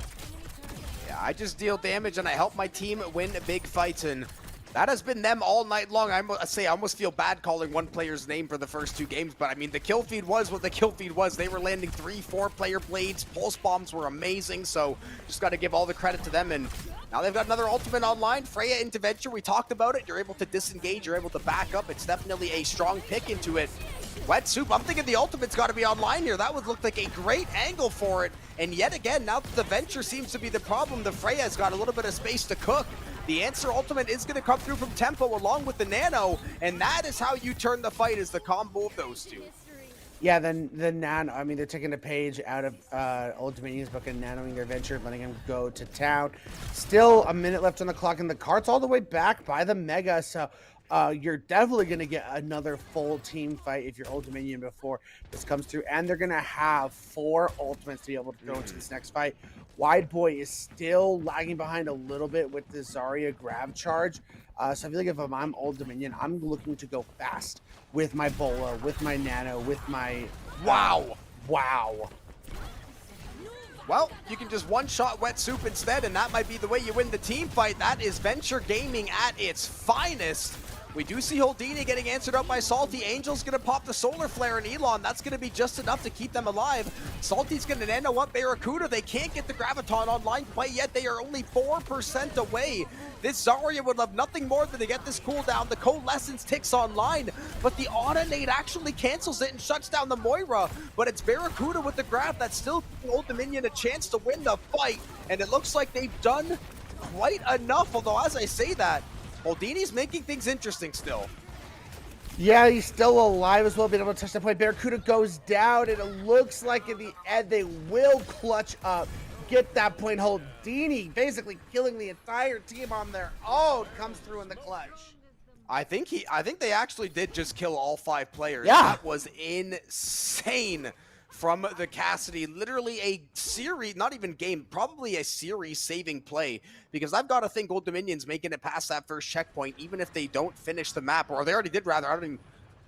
Brain fog after the Cassidy goes absolutely nuclear, and literally, yeah, a series saving play. And Elon, if you can cook up a few more of those with these DPS, they've definitely got a shot. They still have grab to be able to work with in this next fight, as Old Dominion hasn't really built up anything. I mean, you will have the Venture ultimate, but you get a good grab, it should not matter.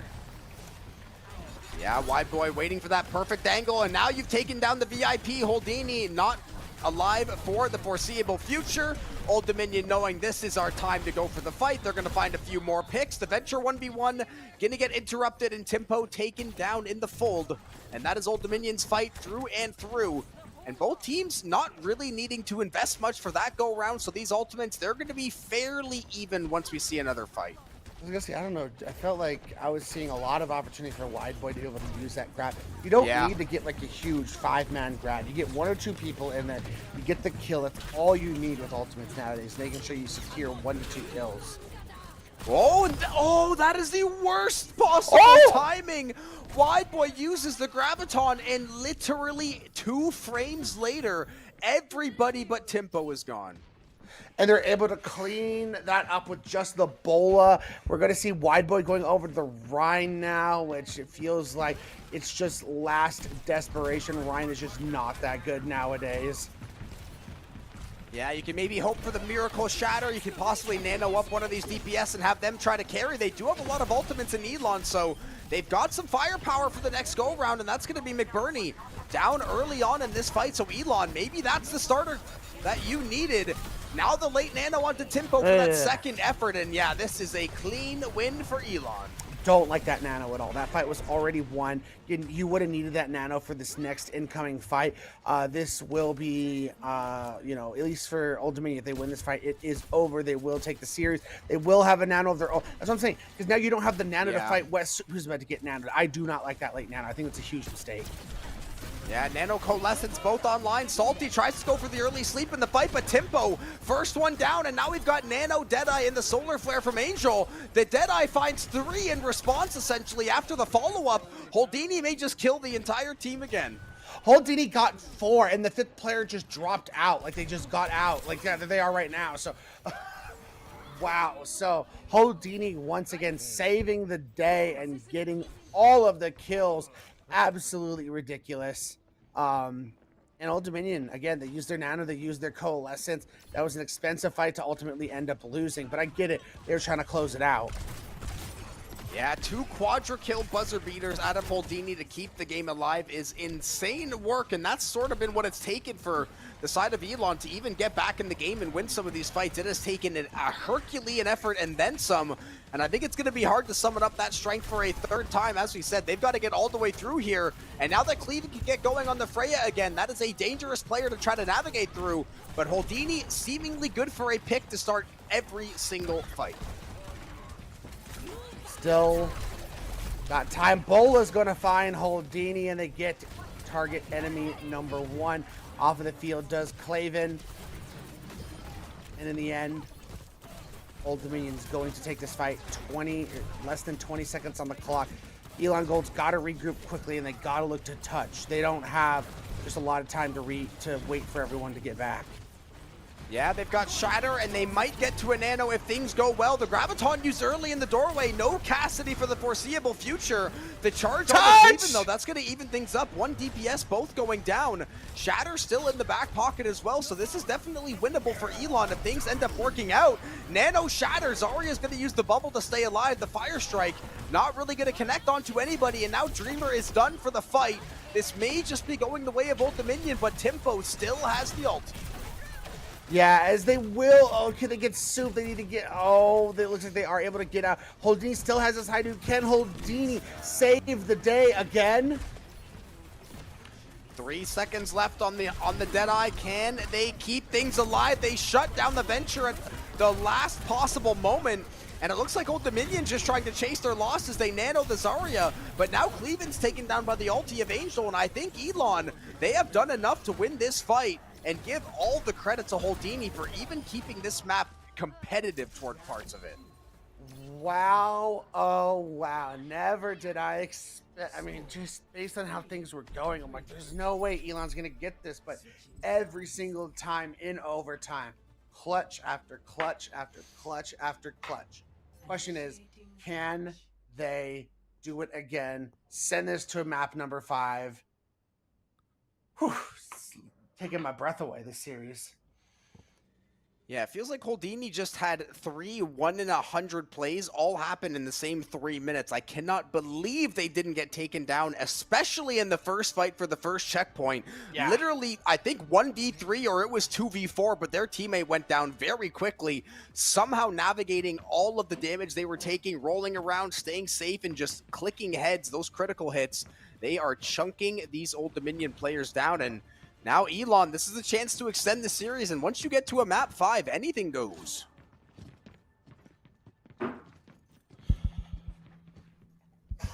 Here we go. I didn't get to see who was attacking first. It looks like it's going to be Old Dominion. Perks. I mean, with getting to overtime, I mean, all the perks are pretty much going to be instant. They are going to play the Ryan again, once again, on this defense for Elon Gold, going up against the Zarya with the Venture and the Freya.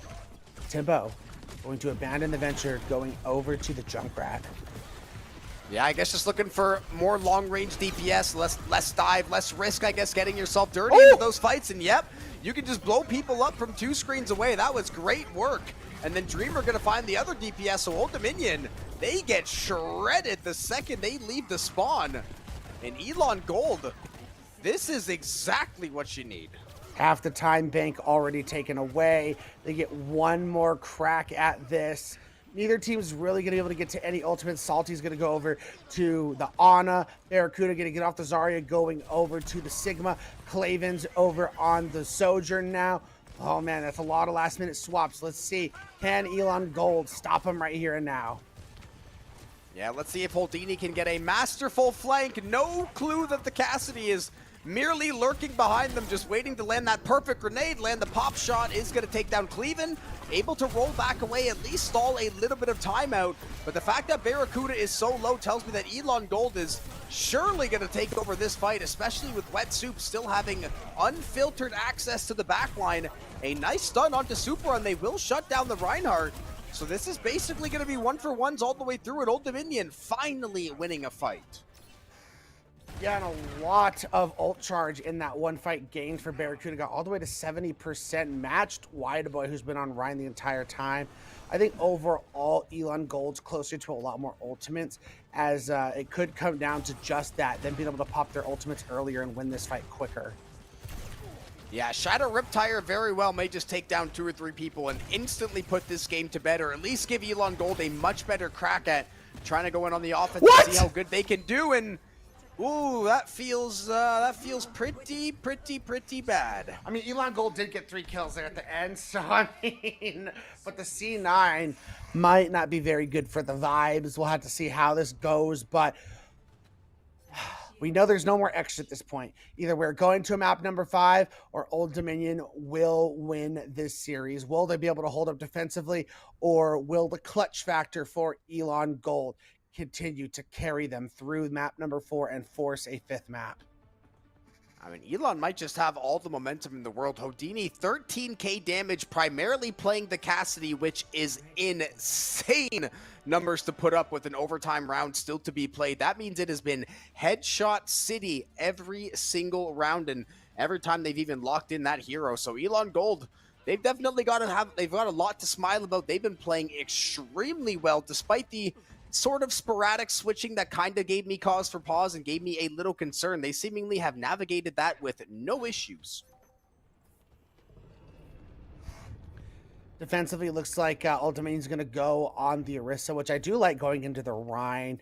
You just have so much more tankiness if you're the Orisa going up against the Rhine, so you just hold your ground a lot better and play these brawls like you'd expect. But Wideboy now going to go over to the Junkercone, which makes things a little bit more interesting. That bleed, being able to give your team, you know, that commanding shot. You're going to have Holdini on the Reaper and Tempo on the Symmetra, as looks like they're just going to look to do TP strats and get on top. They're playing a lot more patient, a lot more poke pick style with a Bastion Sojourn with the Orisa. Yeah, and then they immediately go for the TP dive with the Symmetra. Let's see if it's actually worth it, though, because you walked right into Bastion's hands. Wet Soup didn't even have to move. They just had to aim left and hold left click. And that was the entire team getting shredded in the process. Then you bust out the lamp to make sure everybody stays alive. And just like that, Elon Gold losing a precious 25 seconds. So you did lose Clavens, so you might have to look to play back just a little bit and not forebode and give up a little bit of space. Gaming. Oh, I don't. Oh, that's a lot of damage, but they do get soulless. Yeah, that's huge trade. I wasn't even sure how the Life Weaver got taken out. I guess maybe trying to save a teammate, but overtime nonetheless. We obviously knew it was only going to be 2 or 3 actual fights, and then the game was going to be over one way or the other. Barracuda just going to see if they can build up to a Terra Surge as fast as possible. Wide Boy very, very far away from the Rampage, so these ultimate timers, they are going to be everything in these extended fights, and then obviously Elon Gold having to respect the cart. They have to make sure they stay on the point, otherwise this map will be dusted. Oh, Nano already? Yeah, Nano onto the Junker Queen. Can they make something happen? Oh, Cleveland gets Dreamer and they don't touch. C9 Old Dominion wins the series and remains undefeated. And there was only one player killed on Elon Gold, just the Ana taken out after the Nano. And then everybody else, I guess it was a case of you looked left, looked right, and said, wait, neither of you are on the point? And then the game ends. Just ended like that. And don't like it ending that way. I mean, there was an edge in that fight to Old Dominion after getting the Ana. That was a lot of heals taken off the table, but you never like games ending against C9s like that. But congratulations to Old Dominion remaining 5-0 on the series, almost guaranteeing they're likely to get first seed in that end of season tournament bracket. Yeah, especially beating more teams with positive records. That means you're just knocking the 2, 3, 4, 5 seeds down another rung. So that is a perfect way for them to finish out. And this is another good week of you stay undefeated. You got tested the entire series. That very well could and maybe should have gone 5, depending on how some of the fights went. So Old Dominion, that feels good where you had to come in and work for the win this week. You got it done. You keep that record spotless, and you at least learn a lot going forward about maybe what you were susceptible to, what worked really well against you, because Elon Gold, they had a lot of bright spots. Yeah, 2 losses doesn't take you out of it yet. I think it's going to just depend how many from each of the different regions are going to go on. But assuming they get at least second in their division, that should be enough to send them to the bracket. So we'll just have to see. It might come down to what happens next week or the week after in some of these last remaining games before the bracket. So excited to see how this all turns out in Division 5, but what an exciting match. Yeah, that was a fantastic match. And before we cut it to a break, before we tee up our next series of the evening, obviously, got to give a big shout out to one of NECC's lovely partners. Speaking about Buy Blue Light, obviously, all of us staring at screens all day, me especially, we both have glasses on here on the cast. Got to make sure your eyes stay sharp. They don't get overstrained. So Blue Light, definitely going to have you covered. Their premium blue light glasses keep you sharp, focused, and ready to win, minus reducing eye strain throughout the entire time. Make sure you level up your game, protect your vision. Check out Buy Blue Light today, the official eye care partner of the NECC. That is BYEBluelight.com. Yeah, those glasses are very good. I always make sure I have a pair of blue light glasses on me. Very important. I mean, I don't wear them right now for the caches because I prefer my regular glasses so I can see the screen and the players' names and stuff like that a little bit better. But when I'm just doing my regular gaming, I always have those blue light glasses. So make sure you guys get yourselves a pair. Yeah, and with that being said, we are going to go to break now. We're going to have another series teed up for 10 p.m. Eastern, so go get a snack, go get some refreshments, and me and Ray will catch all of you in about 15, 20 minutes.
what you gonna do?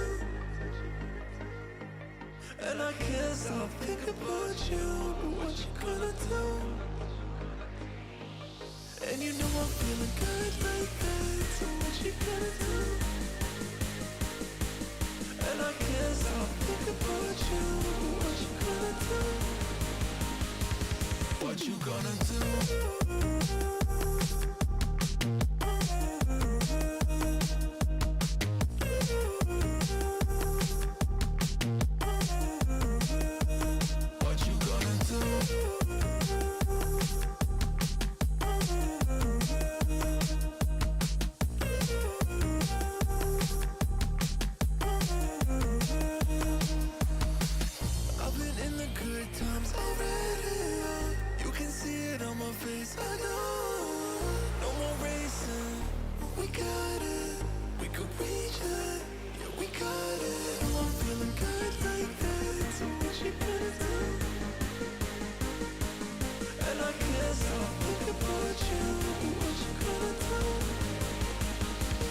What you gonna do?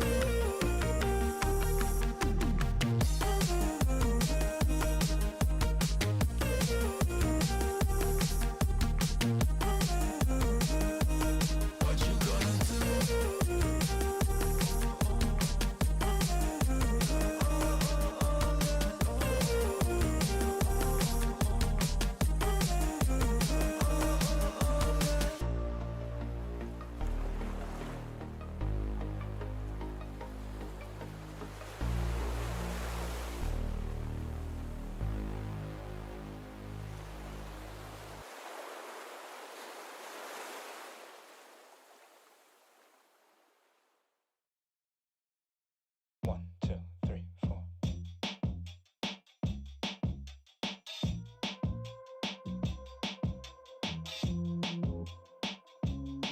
Oh yeah. Oh man, would you look at me? You're just another one hit wonder, that's what everyone sees. Ain't it funny how you wanna be the best, but you can't even get up and get dressed?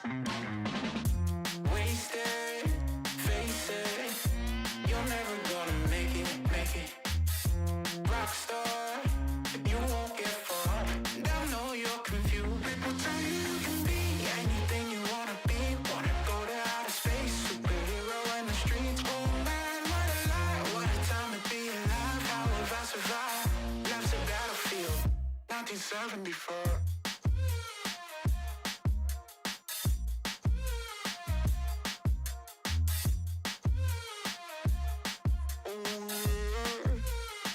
I think I'm going insane. I'm feeling crazy. Can't get it out of my head. Oh no, if the devil inside takes hold, then I just might wind up dead. Wasted, face it, you're never gonna be the one. Rockstar, you won't get far, but at least you had fun. People tell you you can be anything you wanna be, a king or a queen, as long as you got a dream. Oh no, it's a lot, they just wanna take your life, try to tell you it's a battlefield. People tell you you can be anything you wanna be, wanna go to outer space, superhero in the streets. Oh man, what a lie, what a time to be alive. How have I survived? Life's a battlefield, 1974.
wanna be alone. I don't need your company, stop blowing up my phone. You don't get the things that I've been through, and I don't have the time to lay it all in front of you. And you think that you wanna save me. You don't know it, baby, why you do this? I got this under control. You think you do, but you really don't know that I don't need a savior. You can't be my savior. I'll save myself. I'll save myself. No, I don't need a savior. You can't be my savior. I'll save myself. I'll save myself. I'll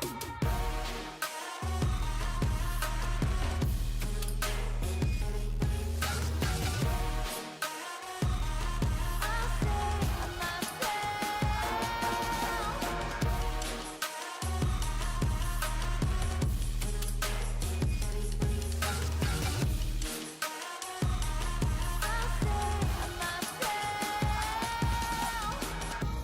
Baby, I just wanna be alone. I don't need your company, stop blowing up my phone. You don't get the things that I've been through, and I don't have the time to lay it all in front of you. And you think that you wanna save me. You don't know it, baby, why you do this? I got this under control. You think you do, but you really don't know that I don't need a savior. You can't be my savior. I'll save myself. I'll save myself. No, I don't need a savior. You can't be my savior. I'll save myself. I'll save myself.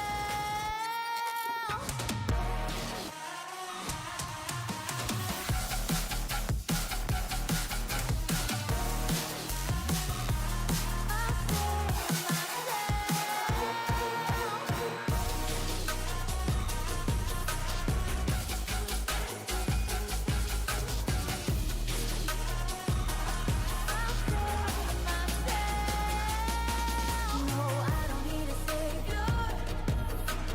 You can't be my savior. I'll save myself. I'll save myself.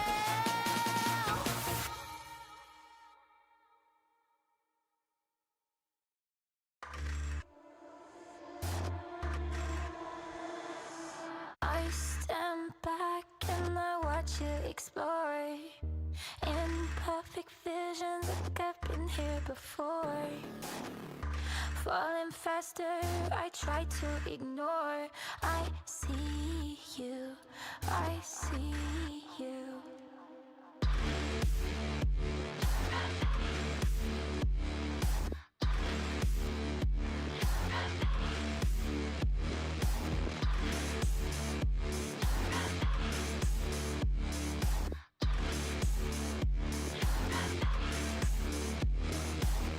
I'll let you drag me to hell if you hold my hand. Tell me this is real and it will never end.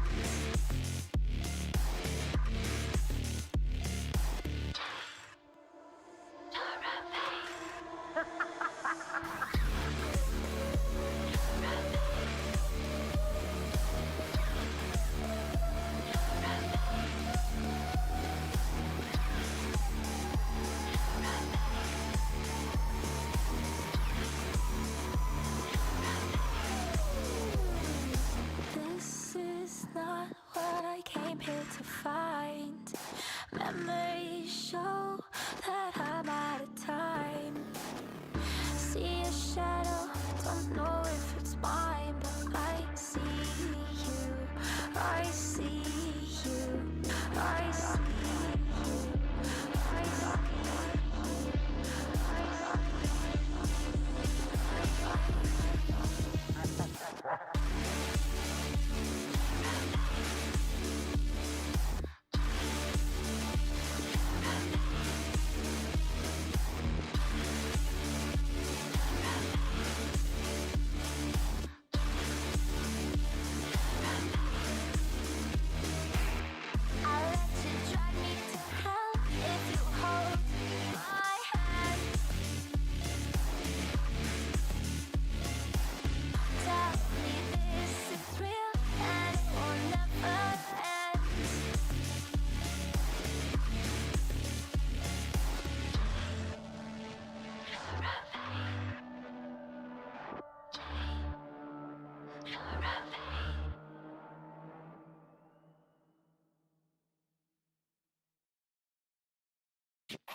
Way too many faces in the crowd, but I think that I see you. One too many days got me changing up the way that I need you. Now we're both at a bar, acting like it's not hard, trying to feel something different. Talk to somebody new, kinda wish it was you, kinda numb to the feeling. Now that you're gone, they say time should heal, but it's been too long. Couple months and I can't seem to move on. I can't seem to move on. I can't seem to. I can't seem to.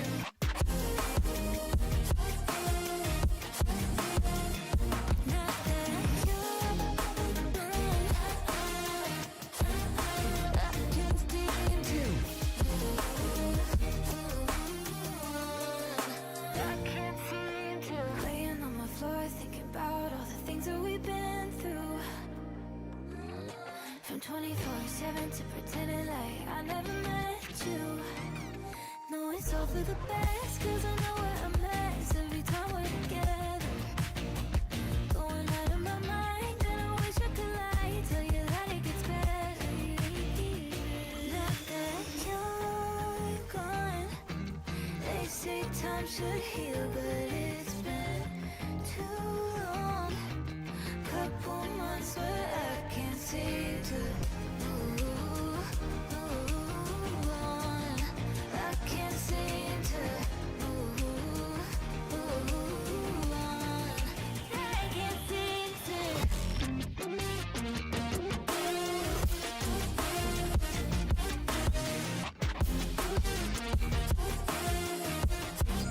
I can't seem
And welcome back from the break as we continue our Halloween Overwatch 2 coverage. We had a fantastic series to get us kicked off on the evening. Elon Gold and Old Dominion only went to 4 maps. Definitely felt like it could and should have been a 5-map series. Old Dominion, though, rattling off several, I think 3 out of the last 4 there. They played extremely well. They stayed undefeated.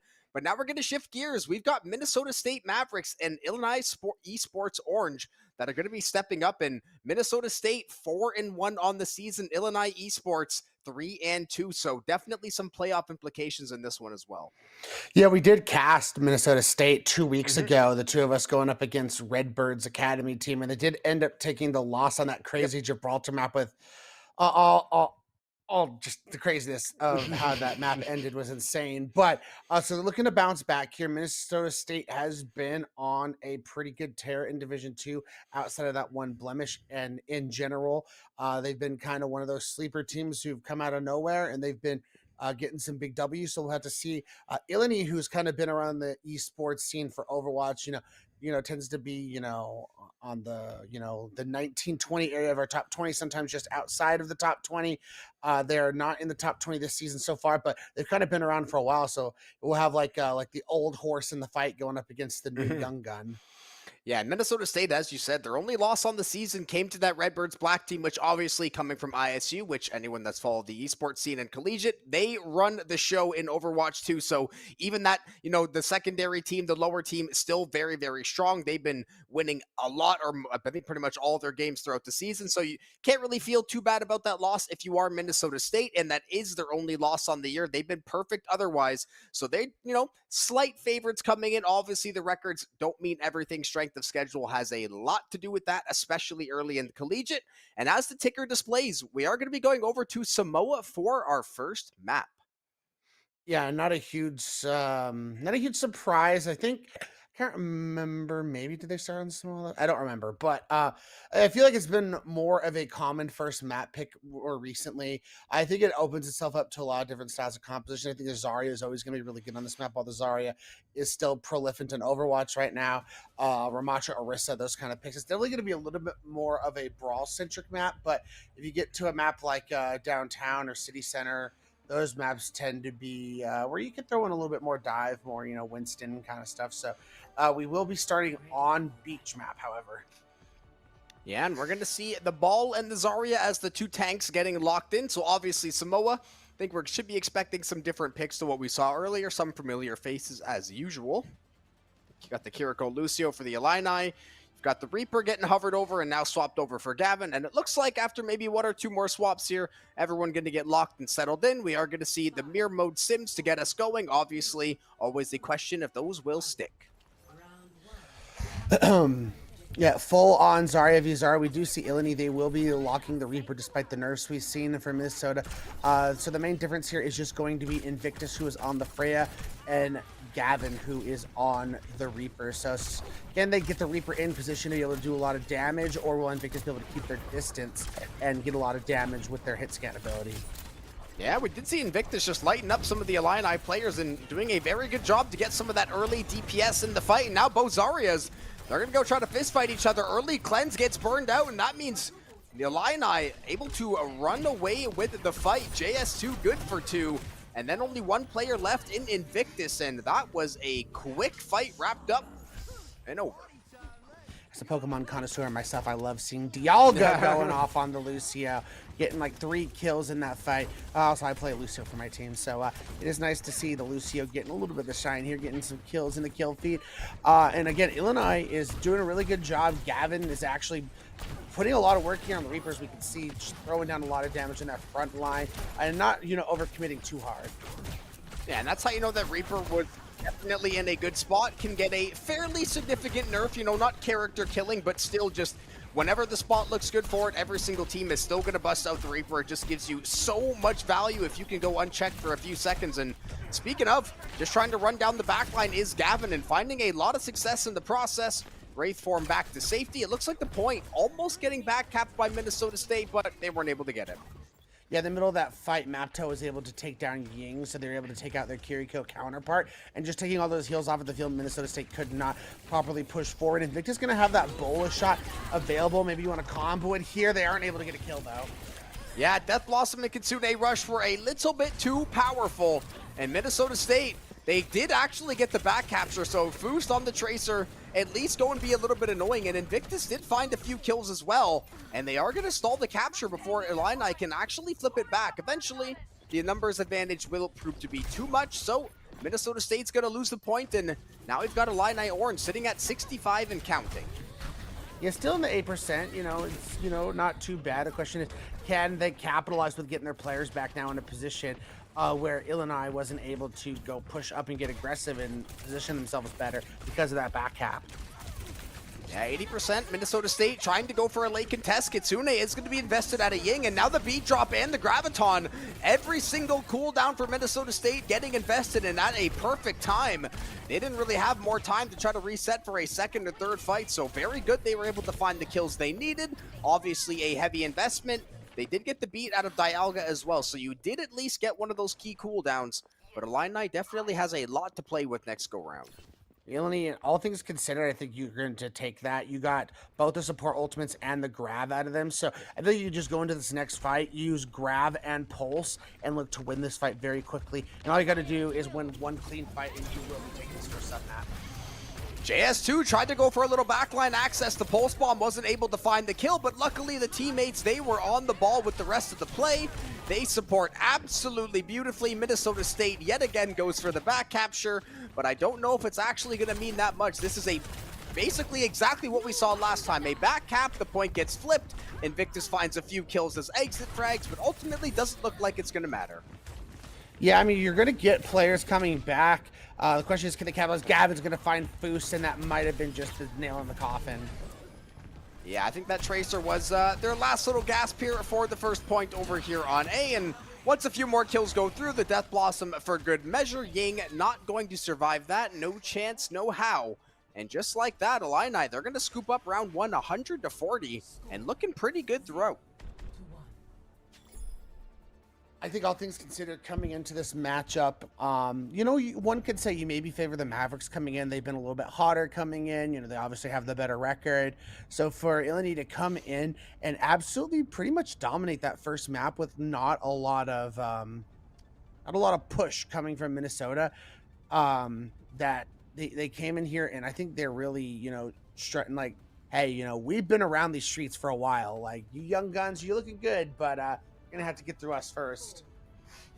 Yeah, JS2 going deathless on the round. Gavin only having one death. Same with Azaria and the tank and shower. So Illini keeping all their players alive, playing smart, positioning correctly, not overextending, not overplaying their hand. And that is how you play fundamental winning Overwatch. You don't have to do the fancy stuff. Just play the game like you know how. And usually good things are going to happen. And speaking of just like that, that is going to be Foost taken down instantly. Yeah, just blink of an eye, the Tracer goes down. You don't normally see that. Especially you don't normally see the Tracer being the first kill in these fights like that. So good on Illinois for being able to get who can be a very tricky hero out of the game very quickly. And again, it's just like the beach knob with Volcano, where they're able to now aggressively hold at the door here. Now that they got, they sunk their teeth in this point. Yeah, Shower got to make sure they can regroup with the team, back up away from that Freya damage. Invictus doing their best to work off the high ground there, try to get the aerial combat up and flowing. Shower's going to take a bit of chunk damage. It is going to be a contest over the point. Minnesota State almost came close to capturing it, but just Azaria, the only one able to actually stand and fight on the point. Everybody else just playing a few feet back, trying to keep this tank as healthy as possible. And nice little flank there from Shower, trying to get some damage onto the Minnesota State side. And Minnesota State just seemingly cannot find a way to get on the point at the moment. Yeah, it's tough sledding, especially like when your Freya wants to keep their distance and be able to look for quick shots. So it's hard to be able to fight on the point Invictus. like this with Gavin with all this damage. They're just totally lighting things up right now. I wonder what happened to Invictus. They somehow took themselves out of the fight, so definitely feels bad. And now the Freya going to be forced to go on respawn. And then, yeah, you called it. We saw Gavin carrying the last part of that fight, doing a great job to keep the Zarya low and at least keep themselves sustained for a few extra seconds. And with all that time, Illini, with these ultimates online, I mean, one more big fight win and you might just win the map.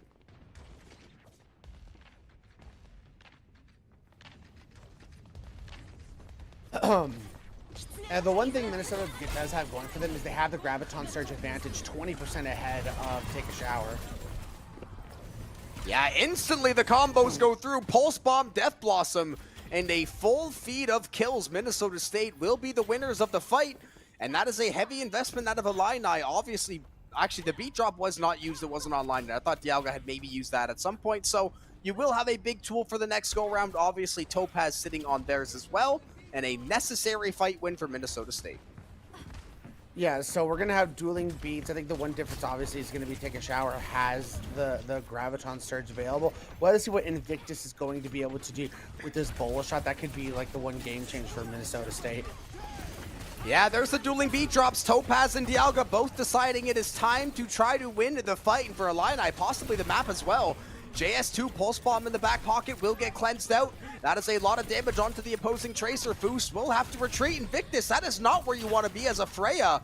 Basically pinned to the wall between two players, and then Gavin gets the kill shot. And now the Reaper just has so much free reign to go kill everybody else. Yeah, and I think the big takeaway from the fight as well, if you're Illinois, is you were able to win that without having to use that Graviton Surge, just taking the beat exchange, and then Gavin being able to just throw down so much damage and then getting Invictus out early was the major difference. And now they're going head hunting, trying to get these late staggers. 90% accounting. The question is, does Minnesota State have someone who can touch the Graviton Surge? Dude with the pulse! Perfectly timed out of Illini. I could see that play materializing. I was wondering if they would be able to land the combo. Minnesota State, unfortunately, had no choice but to walk into the absolute meat grinder. They get met with a Pulse Bomb Grav combo, and that is essentially going to seal their fate once Gavin puts the topper on the cake. Yeah, man, Gavin coming out on this Reaper, guns ablazing. I feel like it's been the one major difference. I mean, it's the only hero difference on the team, and it's been making a major difference. Invictus on the Freya has just not been able to find those angles on a close quarters map like Samoa, and you didn't even get to the one map where the Freya might have been better, which would have been that downtown map. So overall, definitely the Reaper finding much more value so far. Yeah, they were able to find a few picks here and there, but they were usually after the big team fight had already subsided. It was like a 4v2. You find a kill or two back in the end of the team fight. It feels nice, but it wasn't really getting them that initial pick. We took down the Reaper. We took down a support. Now we can actually go push. So definitely a fun game to watch, and definitely some things to work on for the side of Minnesota State. Feels like especially at the end there. Once they got put in that box, there wasn't really a lot of breathing room for them. Yeah, and I'm just very impressed with the way Illini came out here and dominated. I was a little like, they've been a little quiet this semester. I mean, they're still a good Overwatch program, but I haven't been seeing their name a lot in the, the ranking committee stuff. We haven't really considered them that often. But Minnesota State's been one of those teams that we've been talking about a lot. So if Illinois comes in here and upsets a team that's been getting talked about a lot, this will definitely bring their name back into that conversation. So I like the start they've had. Now the question is just, can they continue? And again, the map control will go into Minnesota State's favor, so they can bring themselves to a map that going to be more conducive to playing that Freya. And obviously the bans will come into play. Like a Reaper ban might be on the table at some point. I think sooner than later might not be the worst idea. And even I mentioned the records earlier on, but the teams only being one game apart. So even though that, Illini hasn't necessarily had the best of season, they win this game, they're going to have the head-to-head and the same record. They instantly catapult themselves higher and higher up into the division, into the conference. So they've got a lot to play for, and definitely want to see if Illini can just keep this ball rolling, because we did see last series, it looked like one team was in full control, and then once the series turns and they get those reads and there's adjustments that get made, things can look very different very quickly. That's just going to be the big question for Minnesota State, is making sure you could take yourself to a map where you feel comfortable. And as we mentioned, the Freya needs a lot more space to be able to thrive. So maps, like Dorado, definitely the escort maps are going to be good. Even like in Esperanza, there's just a lot more, sky and open areas for the Freya to work with. Maps you probably want to avoid, It's not as good on, say, like a King's Row, where everything's more confined into alleyways and choke points. Just you want to go to maps that feel more open. Like Runasapi would be a great push map for Freya, for example. Especially, if they don't ban the Reaper out and you have more of these heroes that want to get in your face, they want to fist fight, definitely if you want to play these long-range characters, the map has to facilitate it. You don't want to put a square peg in a round hole, I guess, to put it in layman's terms. You don't want to do something that, even though you might be a great Freya player and you think it might work, if it just doesn't fit the time and need of the team, it might want to put it on the back burner for now. But luckily, you get to go back to map 2, you get to go map 1, you get to turn over the page, you get to go to Suravasa, which definitely going to be a lot more mixy. Obviously, it's basically a best of 5 control. So I'm very curious to see Minnesota State picking this map. What are they going to have cooked up, and how exactly are they just going to attack this map? I do think the Freya is going to work a lot better on this map. Like even the one indoor map that is available, which is First Point, there's still plenty of skies and a lot of cover to work with too. Even if you do jump in the sky like that, you're not just in like an open target in the air. So I think it was a well thought out map. I do think it's everyone's favorite Flashpoint map. So I think most teams are going to be well practiced and well rehearsed on this map. And the Zarya is still going to be very strong on this map. So I'm curious what bands here. We do get the Winston band coming in from Minnesota State, which we'll have to see. And then the Wu Yang, I think the Wu Yang just always a strong pick to ban. So I think that's always just a safe one to go with. Yeah, especially right now, if you ban Wu Yang, I don't think anyone on the team is going to object or complain to listen. We just took out all that healing. I'm A-okay with it. It's one less annoying thing to deal with in the team fights. And then Minnesota State taking away some of that dive potential. So I'm curious to see exactly what they've got cooked up. Not that, we see Winston only played on this map on every single point, but they've clearly either got some respect for the Illini tank or Winston really, really messes up what they want to do. Yeah, that's the thing. Because like I say, like I think Zarya is still going to work fine on this map. So I'm surprised that's not what came in here. Because especially, I will say though, Minnesota State's Zarya was way much further ahead in the ult charge, so they definitely knew how to farm that ult a lot faster. So maybe they're thinking, okay, so even if we do go into a Zarya v Zarya, we feel comfortable being able to match this. But as things were looking, I was gonna say they were looking like they wanted to play Mauga for a second. And I'm like, oh, hang on. I'm like, Winston doesn't really mess that up, so a little perplexed there. But as it sits, it looks like they're going to go with the Wrecking Ball.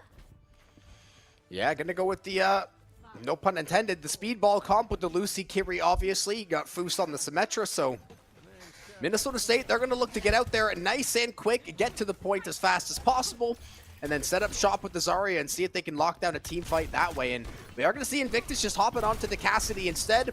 This is a pick that I have been seeing a ton in Collegiate the last 2 months, and more times than not, it has found amazing results. Yeah, Cassidy is always going to be a mainstay strong pick. Wind, who ended up going to the Zarya last second, takes down JS2. I do think going up against his Doomfist, the Zarya is going to be tough, especially if the Zarya's got big charge. It's going to be hard for the Doomfist to absorb a lot of that damage. They're going to have to be very clinical about where they go for. And even if they try and go for the Cassidy, who's less mobile, I mean, you have that flashbang grenade who can just disrupt your dives. It's not an easy comp to play the Doomfist into. Yeah, and if Minnesota State can get back to the form that they showed all year long, being that nearly undefeated team, I'm expecting them to put up a high level of resistance and almost treat map 1 like the outlier, saying, listen, you guys got us, you caught us off guard, you played extremely well, now we can settle in, this is the map we wanted to go, we've got the comp we want. We do see a few trades early on in the going, Invictus and JS2, both going to see if they can swing the fight in their team's favor, but no other picks to be found yet. The only one low is going to be Ying, but they've got plenty of time to back up and get that health pack online. And we are going to see Wind winning the frontline duel, which means Minnesota State will almost assuredly not necessarily win A yet, but they will be very close by the time Illini is back. Yeah, it just feels like you kind of, your analogy of the squared peg into round hole. I don't think this composition is going to work out in the long run. I feel like you're just better suited to either match the Zarya or play a different composition. I'm just not liking what I'm seeing out of this Doomfist comp right now. It's not even like, they are just bad at Doomfist. It's just bad composition. Hard game. Exactly. It's a very hard game to play. We did see the Pulse Bomb buffer by the Meteor Strike. Deadeye gets popped by Invictus. Minnesota State, they find the first kill again.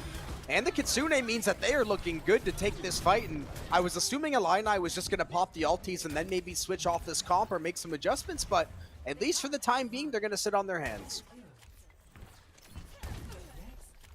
Yeah, and I would say coming into this, Minnesota State needing to basically win this map, as we talked about how hard it is to reverse sweep in Overwatch nowadays. To come out with an opening statement like that, just absolutely destroying them on that first point. It's still no swaps coming in from Illini at all. They're going to keep pushing this Doomfist, but that's a great opening spot pick. Oh, and JS2 trying to lurk in the shadows, see if they can line up that killer pulse bomb, and that is a lot of engage and damage going in by Shower, and that is the combo that Illini needs. Send the Doomfist to go hunt, and then have everybody else fill in the gaps exactly where you need them. We saw Graviton and Beat invested out of Minnesota State. They did not want to lose that fight, and it looks like they still haven't given up quite yet because the second effort proving to be too much for Illini, and they simply overwhelmed them.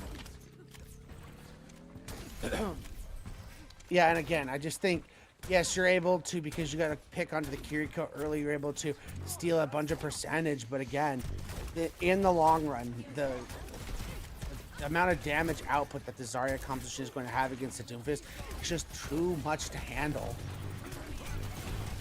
Yeah, it's going to be a very hard game to navigate. Even you can see there, you might go to dive in, then Zarya is going to bubble, then she can be just annoying Zarya things, and it can be a very tricky game for the tank, especially if the rest of the team is not playing around that Doomfist extremely well. This is not a confident game where you can just go ape and dive the back line and win a 1v3, and just like that, that is the result you're going to get. Pulse Bomb is going to shut down the Deadeye, and Minnesota State, this is more what we expected to see. 100% agree. And they still have a grab to work with. They're going to have that Kitsune Rush and a possible High Noon, because the Rush can also give you the speed boost to make the High Noon work even that better. Just relies pretty heavily on JS2 needing to make a lot work with his Pulse Bomb to turn things around. Wow. Yep. Not a fun game for the Doomfist. You got 100 to 0'd from about 25 meters away, and Wind didn't even think twice about it, and that means Minnesota State winning point 2 as fast as possible almost. And they're moving on to possibly sweep this flashpoint in a hurry. Yeah, finally, as you mentioned, making that swap over. Gavin going to go over the Reaper. Now, this is where they saw success on the last map. One has to wonder why it's taken them this long to get to it, but at least they finally have. But they're going to be facing down a Grav, High Noon, and Kitsune Rush. It's still a tough uphill battle. Yeah, there is some grim outlook if this combo can land out of Minnesota State. They should be able to lock down everybody. JS2's Pulse Bomb is not going to find home, and they walk right into the blender. The Graviton shutting down the Kitsune engage out of Illini, and they are left in absolute tatters. Yeah, that's just kind of how things go. The grab is just so strong, and you get to combine that with the Kitsune Rush. There was just nothing Illini was going to be able to do. High Noon and Pulse still available for the Mavericks. I feel like you just try and force these two ults if you're Illini. Maybe you can look to win the fight despite that, but you got to get these two ults out, so you know what would be the final fight, you can push a lot easier. And I'd look to go quick before Topaz gets this beat drop.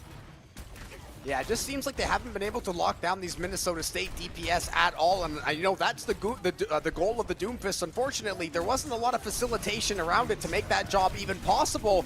And now Invictus is going to go for a reposition on the Deadeye, but it's going to be the entire Illini team just deciding to punish the Cassidy instead. But that means that Foos can go unchecked for a few more seconds. Unfortunately for the Mavericks, they will have to fall back and retreat. Illini will finally get there. I think their second capture so far of the game, and still a lot of work to do to get this percentage built up. Yes, the Mavericks are going to re-engage the beat drop. Can they find the kills needed? They were down 1 when this fight started, but the beat drop might be what they need.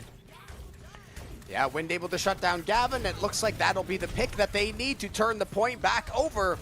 Able to body block is Wind onto the opposing Zarya, and now Shower. That's going to be an early cleanse burned out, and then a Kitsune Rush out of desperation. Illini realizing it might be their last chance to get anything done, and yet again, another multiplayer grab that instantly shuts down any momentum that Illini had, and that was one of the faster flashpoints I've covered. Couldn't agree with you more. There was just no resistance coming in from Illini on that map whatsoever. Minnesota State comes out and looks more of what we had been seeing this last couple months out of them, as now the series is tied 1-1.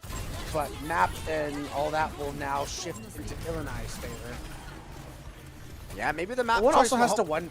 One also has to wonder, like, what if they just came in on the Zarya Reaper to begin with? Like, how much of a different map would that have been? Like, if they actually gave it a fair shot from the beginning, because it worked well on the first map. Yeah. I just don't get it.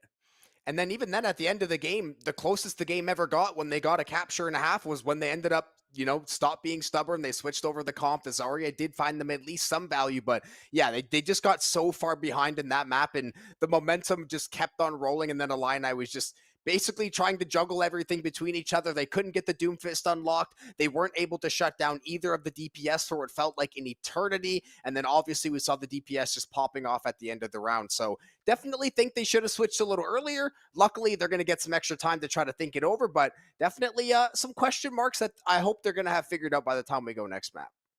All right, folks. Well, we've had quite of a perplexing and question mark filled series so far.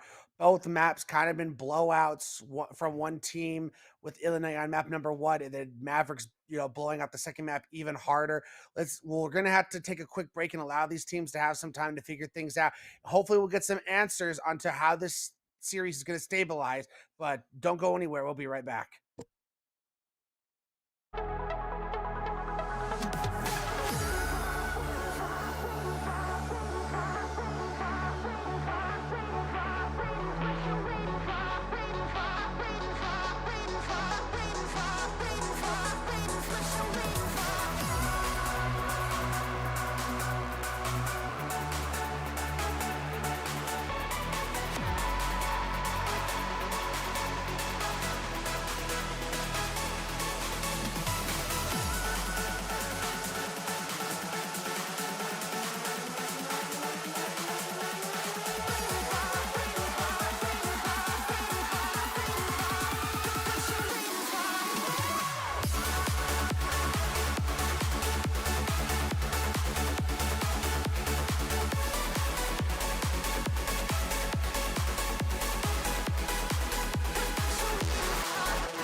And welcome back in from the break. We had a very interesting start to the series. Illini ends up dropping map 2 to Minnesota State. We've had basically 2 stomps going each way. And now that it's going to be Illini's pick to see what the map will be, I am interested to see exactly what they've got cooked up, what they're thinking, because they need to change up the game plan drastically from the last map.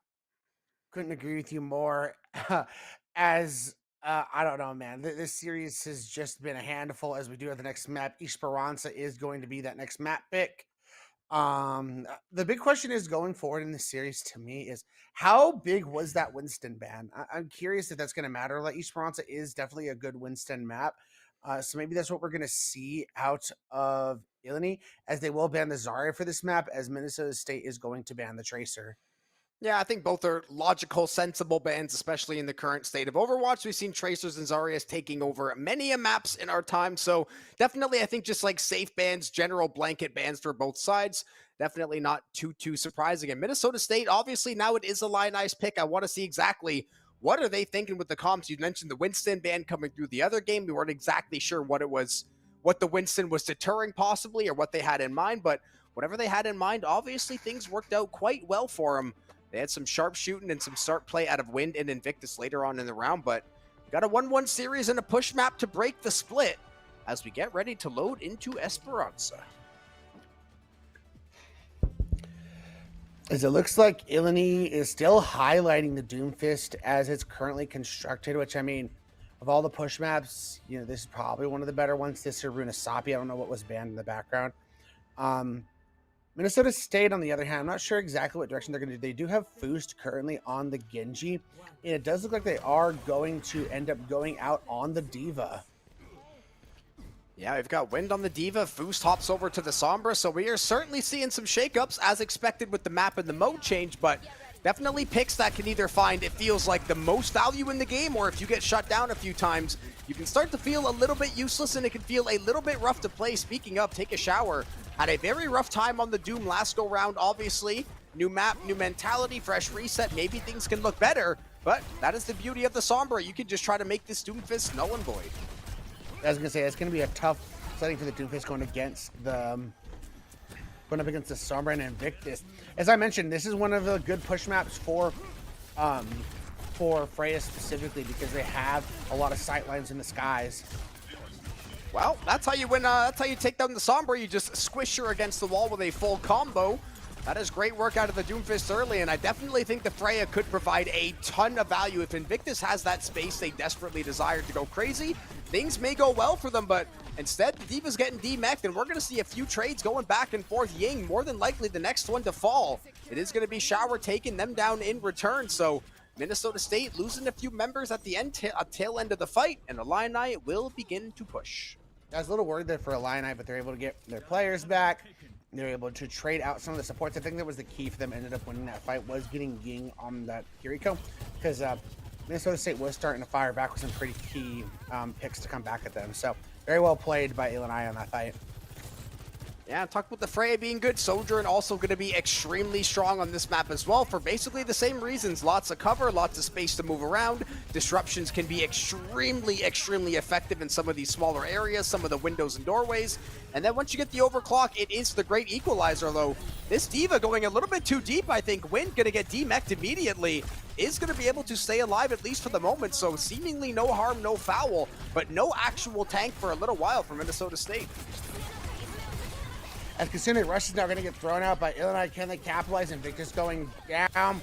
Getting these forward spawns are going to be key for Illini, and winning this team fight is more than likely going to ensure they're able to get that. So, big time team fight win. It costs a Kasune Rush, but all things considered, you'll take that to get the point cap. Yeah, to get this nice of a lead, and you can obviously get through this annoying part of push where you got to sit for about 10 seconds and watch the robot recharge for a minute. So luckily, they're going to get past that animation. They can continue the push now that the checkpoint has been garnered. And as we said, Minnesota State definitely has a more than enough firepower for this fight. And nice reveal onto Foos is going to keep that Sombra away for the moment, and then Shower instantly trying to find access to the backline. So both teams clearly trying to find picks here and there. It's just all about who can get that first one to really open the fight, and I see a lot of low health bars on the blue side. I do as well, but no picks were found. EMP's going to come out. Can they capitalize? They do get Dialga. Yeah, you take the beat drop out of the fight, so you do find a valuable target to take down. Now the Dragon Blade, Gavin trying to see if they can chase anybody down. Unfortunately, it's more of a zoning blade. The good thing for Illini is the whole time this fight is happening, guess where the card is going? Farther toward that Illini base, so Minnesota State, they've just not able to find what they're looking for, not able to find the picks that they need, and they are suffering dearly because of it. Yeah, and like you said, the cart is now just rounding where they've been able to fall back to, and they still have ults. Here comes the overclock. Oh, now Invictus going to get their hands dirty with an ultimate, but the beat drop out of Dialga should be able to keep Illini more than equipped to win the rest of this fight. Shower is going to get hacked up by the Sombra, still able to win the 1v1 with the Lucio, and now Illini just again kill after kill in the feed. In Minnesota State, it feels like they're chasing something that's not there, and they just lose another fight, and now it's going to be basically 100-0 after they turn the corner. Invictus was able to find 2 picks, however, so Illini cannot overstay their welcome. Either that or they got to die on the cart fast, and it looks like they're just going to be smart and look to back up and bide their time because they have the close sponsor. Players will get back quickly. You can just take another fight at the mid ground here, control the high ground. I think it's a smart decision. Ooh, Shower going 1v1 with Invictus, but not able to land the combo. But this is still a dangerous place for a Freya to be. This is not where you want to be as an aerial character. And now Shower just gonna have to Meteor Strike to reposition, get back over with the squad. Map will invest to Kitsune. And despite Foos finding 1 kill in return, this is looking like a great fight for Illini in the early 08. They are going to force the remech, which I think, you know, you're going to take that so you don't have to worry about that. And they get the Diva before they get the remech in. And the Sombra able to land a hack, but ultimately the rest of the team dies too quickly. And that's the thing with Sombra. It's amazing if you can get that hack and get your team set up to find a pick, but if you go and try to translocate somewhere, try to hack up onto one target, that's a precious 10 seconds that you're just not killing the enemy team, and Illini taking full advantage of these timers. As Wynn's going to go over to the Hazard now, going to see if they can use that ability to get on top of some of, like, you know, JS2s of the world. EMP's available. We're slowly approaching Alvotherm. I believe the theorem is it's like 125 meters ish. Zero. He's almost willing to call the map as the theorem. Yeah, it's 124-0, the current score and state of affairs. Foos just not able to find that massive EMP. We saw similar struggles earlier from some Sombras, but we do see a nice kill onto Shower, just catching out on the overextension. But again, for Illini, yeah, you don't want to lose any fights, but given the fact that there's 4 minutes and you are so far ahead, you've got more than enough chances to win another fight. Yeah, they're going to have to take another fight in the midsection here, but they will have EMP. They will have the Bola shot. They will have to contest Gavin with his blade, but I mean, last time they did a great job of doing that. They just have to make sure they do it again, but they get Invictus early. Yeah, Invictus just keeps getting caught in these small choke points, especially when Shower is around. When there's a Doomfist on your screen, you simply cannot be doing that. But now we see the Hazard, that more DPS-oriented tank, finding a lot of value in the early going of the fight in Minnesota State.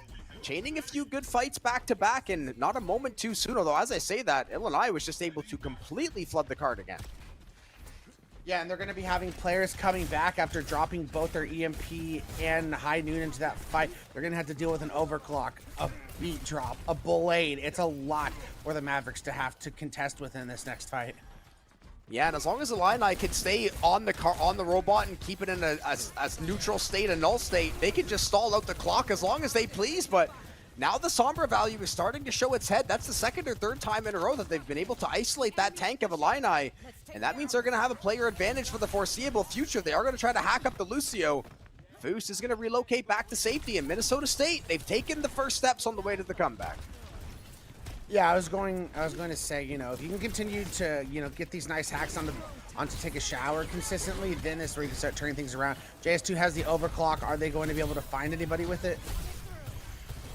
Trying to play the short corner, but a very, very tough place to play, especially with the Doomfist, or the Hazard, excuse me, barreling down your neck. But now we're going to see beat drops from both sides getting invested. Wind has the ultimate online if they want to try to turn the fight in their favor, because the Dragon Blade is unleashed.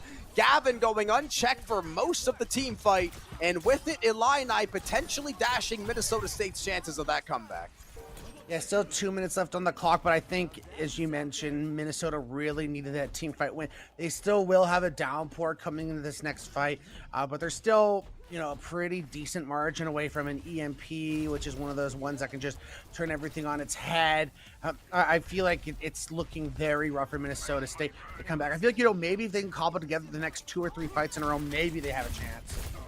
Yeah, that's the tough thing too, is that they definitely have the buttons to fully land a wombo combo and win a fight, but then once those ultimates are down, if Illini just sits on their ultimates, and I don't want to say gives up the first fight, but if they just let Minnesota State win a fight with their ultis, they can just respawn, regroup, and then they've got a massive advantage, despite the fact that Minnesota State's got about 100 plus meters to try to travel here, and it's just going to be a bloodbath on the robot. The Meteor Strike will connect onto the Lucio, 1 HP, able to escape into the tree line. Seeing if they can get back to their teammates, it will not be the case. Dialga will eventually fall. And even though Minnesota State is finding kills and looking good in the fights, the clock is just so low. I was going to say, the good thing is you made sure everyone died on the point, and they all should get the good respawns, and they did. So, again, because the nature of the push, another fight's going to happen, but Minnesota State is going to have the tools they need this fight, both their DPS ultimates and the Kitsune. Illini doesn't have anything. So if you're Illini, your goal is to force out as many ults as possible in this next fight. Yeah, force the ultimates and see if you can waste another 15, 20 seconds off the clock, because then Minnesota State is in an almost impossible spot. Definitely have seen some insane runs, and we're going to see another hack, and Foost is honestly starting to take over a lot of these fights. They have been good for the first pick at least 5 or 6 times, and then helping shut down the Doomfist as well. Although despite all that, as I said, they basically are forced to play flawless the rest of the way. Yeah, exactly. We're going to be hitting overtime, so they can't afford to lose any more fights. So they're going to have to use this Kitsune Rush in high noon to hopefully win them the next fight. And then that sprinkles over into Topaz's beat for the next fight. But Illini is just smart. They just bide their time and build their ultimates. And I think that might be the name of the game. The Deadeye's going to get canceled out, and the Kitsune. Minnesota State burning 2 big cooldowns. They do take down the tank of Illini yet again, though. And that means Map probably just going to sit on this Kitsune Rush until they get the full reset. Luckily for Illini, they still have 40 meters to give, so they have more than enough time to make it back. But Minnesota State, if they get 1 or 2 more kills now, it gets real interesting. Agreed. Illini will be coming back with more ultimates, so they can just stay alive. They should be able to weather the storm. Kitsune invested out of Map. The beat drop also in the back pocket. They've got everything they need and then some. But here comes Wind and Topaz. They still got a chance to turn the fight. Unfortunately, there's a lack of damage and a lack of able bodies on the robot.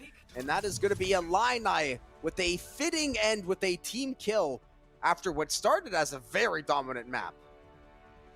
Yeah, and again, it's one of those things where we're in a position where it's like, okay, first map went pretty dominant toward Illini, then, even more dominant toward Minnesota. This one was a little bit closer, but all things considered, it was 124-0 at one point. Hands out to Minnesota for making that close, but it's kind of what I said. When you have such an advantage like that and you get the time down, all you got to do is just bide your time, build up to 5 ultimates, and just press your ultimate buttons, and you're going to win. So, all things considered, I think that was a very nice, dominant map for Illini, and now they are on match point. Yeah, Minnesota State just took far too long to really get going. If they played that way in the second half, if they transferred that into the first half, that would have been a very different game. That would have been an 80-80 game, 90-90, both teams really fighting for control. But Illini just got they almost won the map basically on their first push. So 140 and changes to win the map, and they were damn near at the end, basically off of 4 or 5 really strong fights. So Minnesota State, if they don't get off to that ice cold start, maybe things look different, but they unfortunately did, so that is the expected result. Yeah, so for Minnesota, as we talked about, have a hot start to the season so far. Find themselves, they got to win the next 2 maps in a row. But as we saw on Saravasa, they can fight back pretty dang hard. So I expect them to come with their A game for this next map. And as we mentioned, they will have the map pick. What's left is Hybrid and Escort. So those are going to be more interesting. Those are the types of maps where we might start Scythe poke its head, and if that's the case, the Doomfist composition is looking pretty good for Illini. Yeah, the Doomfist went from, and even then, it did start to get shut down by Foost at the end. Foost really stepped up the Sombra play, but that was like a tale of two Doomfists where it simply felt unplayable 5 minutes before in the other map, and then they busted out now, and the rest of the team just plays so much better around it. We saw some big Dragon Blades come into the fold from Gavin that really helped to turn the fights around. So, Illini, I think, just working much better as a team. Obviously, the push map definitely plays more into the Doomfist hands. They caught Invictus out 3 or 4 times on the Freya, where theoretically she's got more space to go operate. That sounds good, but she's getting caught in these turning staircases, these choke points where there's really no counterplay for you. And the second Illini gets that kill, they were sending it. As we do have the map pick coming in from Minnesota, Rialto will be the next map, which that's going to be interesting because Rialto, not necessarily a Doomfist map. It feels like the high ground is a little bit higher than what you could easily get with just your Doomfist leap ability. It tends to lean, I mean, Rialto tends to lean itself to me. When I think Rialto, I think of D.Va specifically. It's a lot of mid ground, high ground. We saw D.Va being played by Minnesota early in on the series against the Doomfist. So I'm curious to see. It wouldn't surprise me if Minnesota goes back to the D.Va well. The question is, what does Illini look to go with on what could be the series clinching map?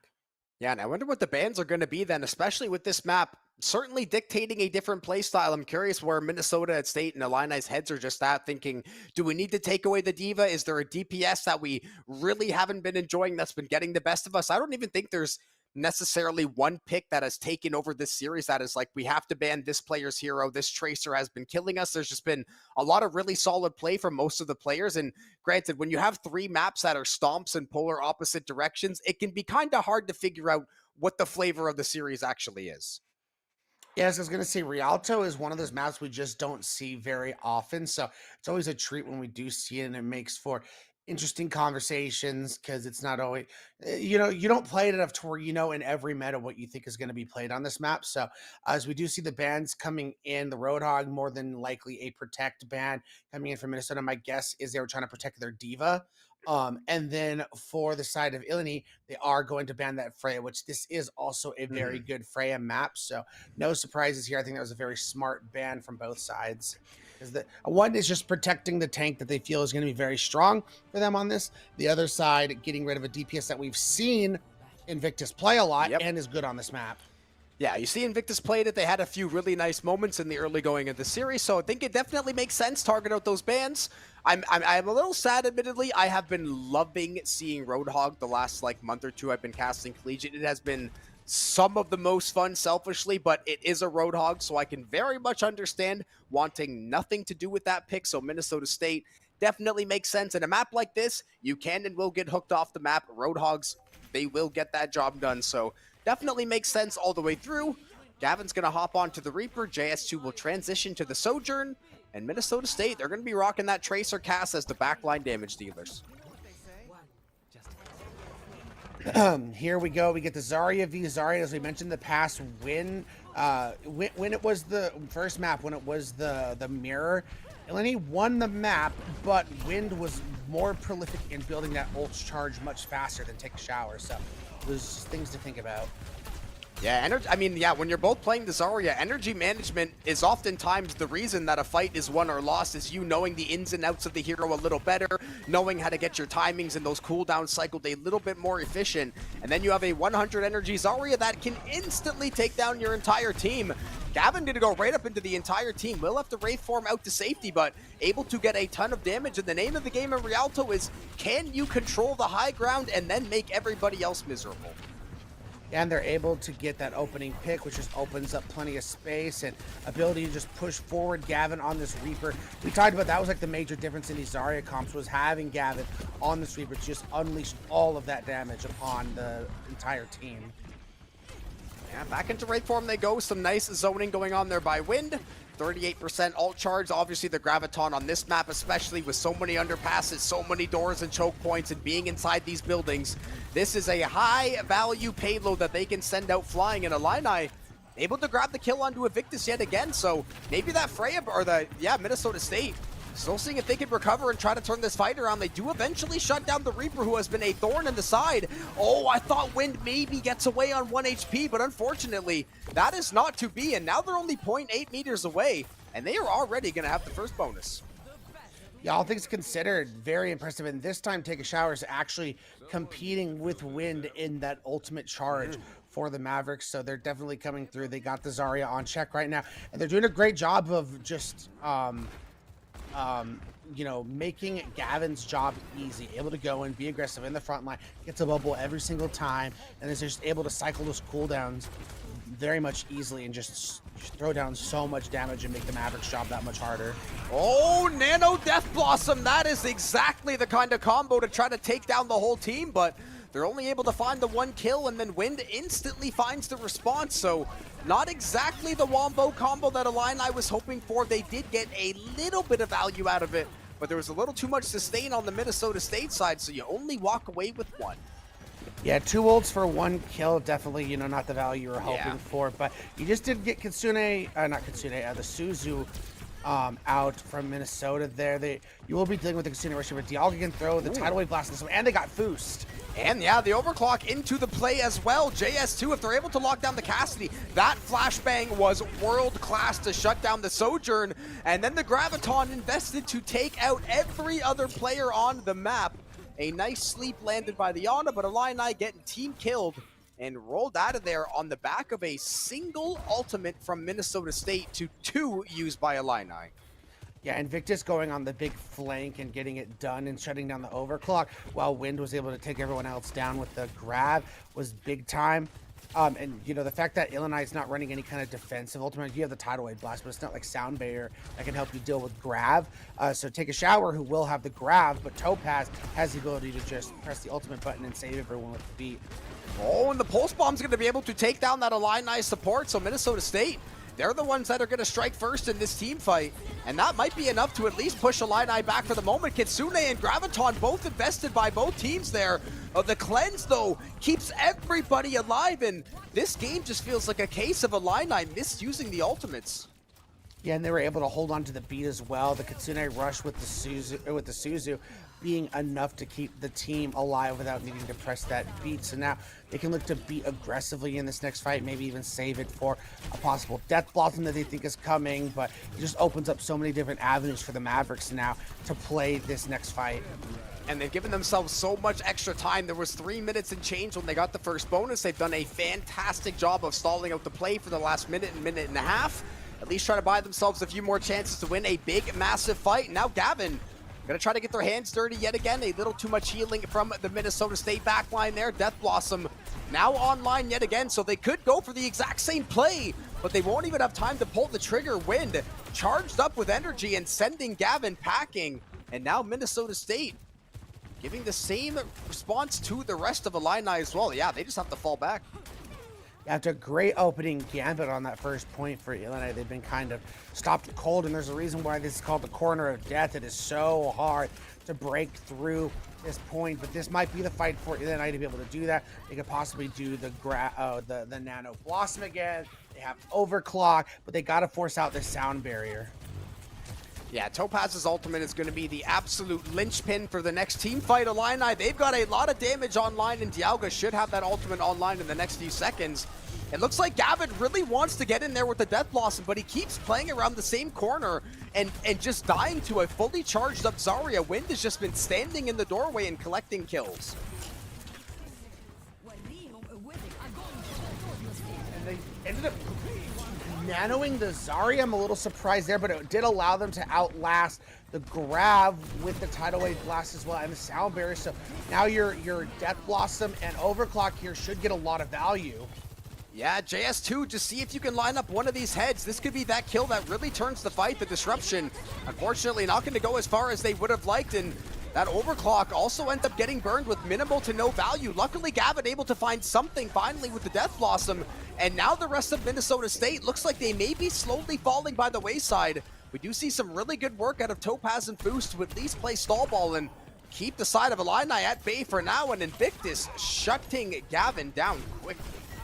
And Victus is having an insane map, gets the Ana to boot as well. 8 seconds and counting. I don't think anyone can touch at this point. And the buck is going to stop at the corner of death for Illini Esports Orange. A line in the sand has now been drawn for the Mavericks to send us to a map number 5. Yeah, and honestly, I think just the biggest and only real story is that Illini just felt like they were panicking with those ultimates.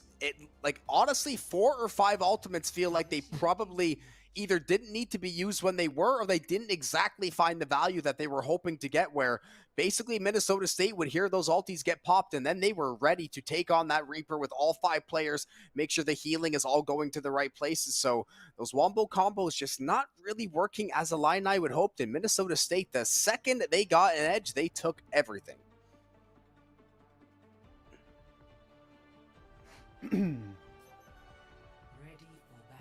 Here we go, but as I talked about, that is the corner of death, so it's not going to be so easy for the Mavericks to be able to push through that as well. And will they be able to have as clean as a first point take as Illini did? Will they be able to leave themselves enough time to get through that corner? I think those are all valid questions as we see coming out. We see for the side of Minnesota State, no surprises, they are going to stick with the Zarya composition. No, I mean, Invictus sticking to the Cassidy has been having an insane map on it so far. I think it's all going to just come down to what adjustments will Illini be able to make to be able to hopefully take this map home. If not, we're going to map number 5. Yeah, so go ahead and ban my Freya. My Cassidy is going to do even more work than my Freya was doing in the early part of the series. So 88.66 after they're able to get that checkpoint, and that'll be all she wrote, and that'll be map 5 on the horizon for us. Illini, though, I know they've got some fight in them. They have definitely shown some good stuff throughout the course of the series. Expecting them to definitely show up and put up a high level of resistance.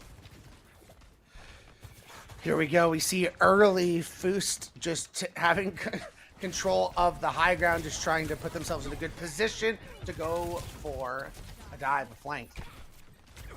We saw Foost playing extremely well on the Sombra, had a great round last round as well, so feels like they have definitely found their footing the last little stretch. And Minnesota State, it was not a moment too soon. Their backs were against the wall. Even going into this Rialto, they were getting shoved on by Illini in the early going. But as you said, the corner of death claims many a victim, and it will continue to do so as long as it is in the game. We do see Map taking down Foost. Tracer going to be down. The cleanse gets expended as well. So Minnesota State, they're going to have to fall back a few feet here, especially as Gavin is here to contest. Yeah, Gavin putting a lot of pressure onto Invictus. As we see them trying to counter and put just as much pressure back onto Gavin, but Gavin can always just get out with the Reaper fade. Yeah, still trying to... Honestly, I respect Gavin for just staying in there and fighting it, because we saw them get caught out a few times by a Zarya and a DPS combo on the defense. So definitely got to be a little careful on the offense. So careful how they navigate the rest of the fight, the way that goes through.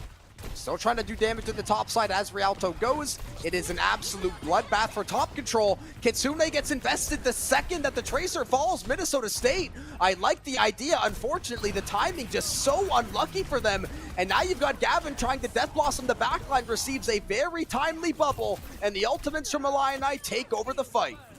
Yeah, that bubble from Take a Shower was absolutely clutch. Gavin would have died there if it was not for that. Oh, for sure. Costly fight, though. That was both the Death Blossom and the Overclock. You're still going to have both your support ultimates. Wind, again, very far ahead in that Graviton charge, but because now you're back on the Lucia, you at least have a defensive ult to deal with this incoming Grav from Wind. But they also have to deal with both these DPS ultimates. Yeah, that's the catch-22. You look and you're like, okay, we have to burn out these cooldowns, and it's like, wait, there's 2 to 3 more massive ones that if we overlook, we could all be dead instantly. So Illini, very careful how they have to navigate the rest of this fight, and with Shower being very low already, they're just gonna turbo send it with the beat drop. Illini, what a time to pull the trigger. I did not expect that play of all things. They just took the aggression to Minnesota State, and I love and respect that call. Well, I felt like as soon as you got low and had to use beat to keep your team alive, at that point you have to send it and go for it. Minnesota State, I think, smartly just, okay, they just burned 2 of their other big ultimates. Let's just play back. We're going to have basically all of our ultimates. Let's just be patient here. Patience, the name of the game. Could be a little tough for Minnesota State when you see the clock, but now the ultimates are getting invested. This has got to be a fight that Minnesota State looks to take over. Graviton beat, and I already see the tank down for Illini, so I do have to assume that Minnesota State has done enough to clear them out for that fight. Still might be enough time to recall and make it back before the time bonus, but Minnesota State getting some desperately needed traction. Yeah, you should be able to get another contest here, so you're going to have to hope that this High Noon and Pulse can do the job for you to secure this point, and it gets take a shower, and that's all you needed.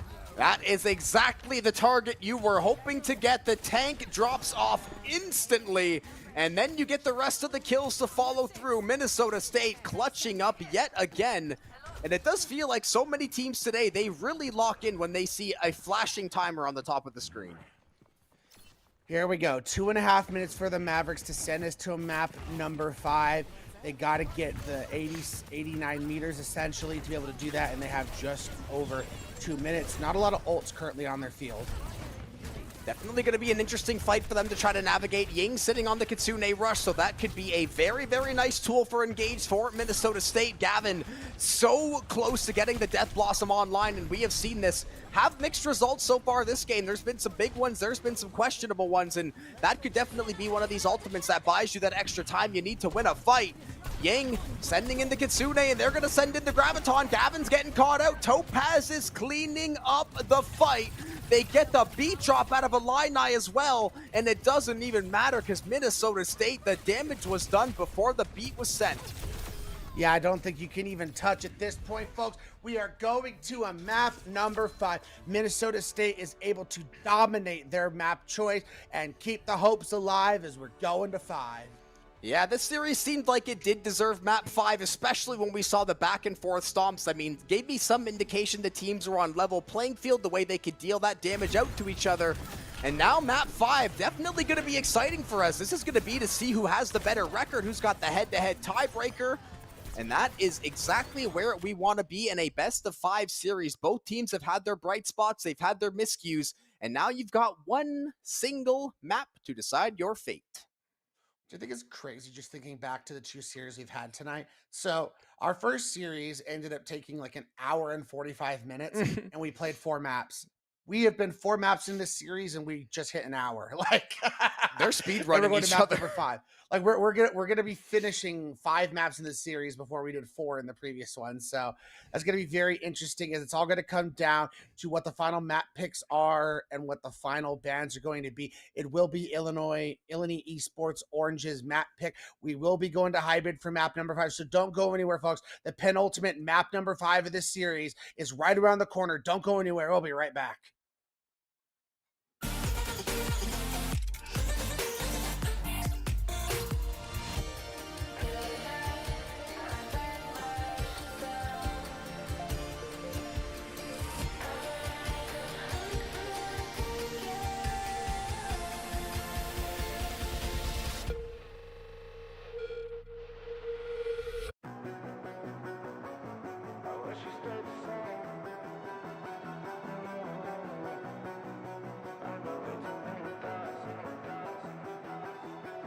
I wish we stayed the same. I got way too many thoughts in my brain, but I got memories that run through my veins.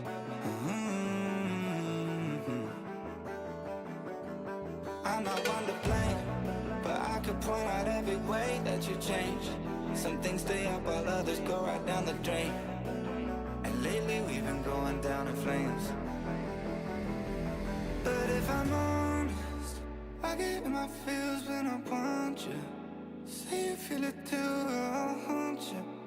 Hold on till I'm lost in nirvana. But if I'm honest, I get in my feels when I want you. Say you feel it too, I'll haunt you. Hold on till I'm lost in nirvana. But if I'm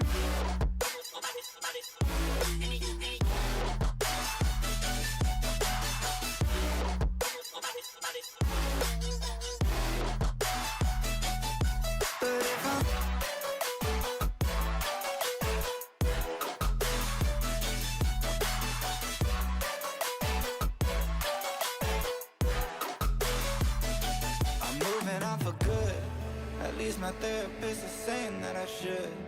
I don't believe her, but I really wish I could. Instead, I guess I'll stay misunderstood.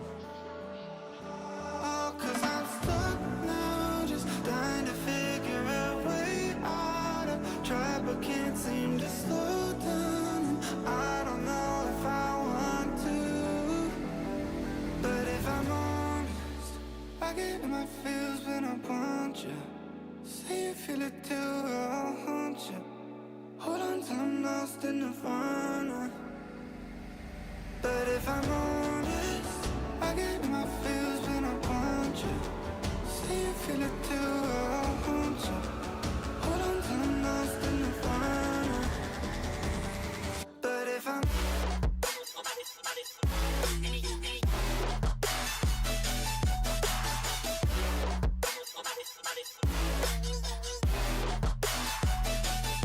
But if I'm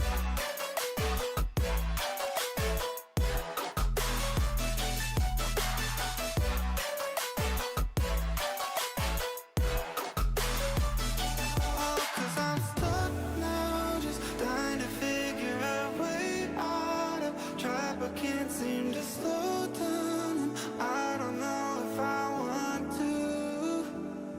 'Cause I'm stuck now, just trying to figure a way out of trap. I can't seem to slow down. I don't know if I want to.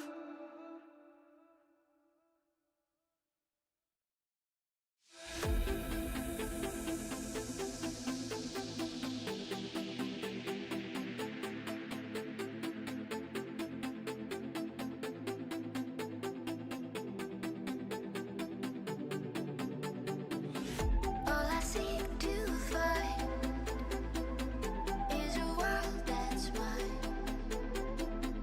Need a place to hide. Will you free my mind? Following the light of a world that's blind. In your eyes I see there's a place for me.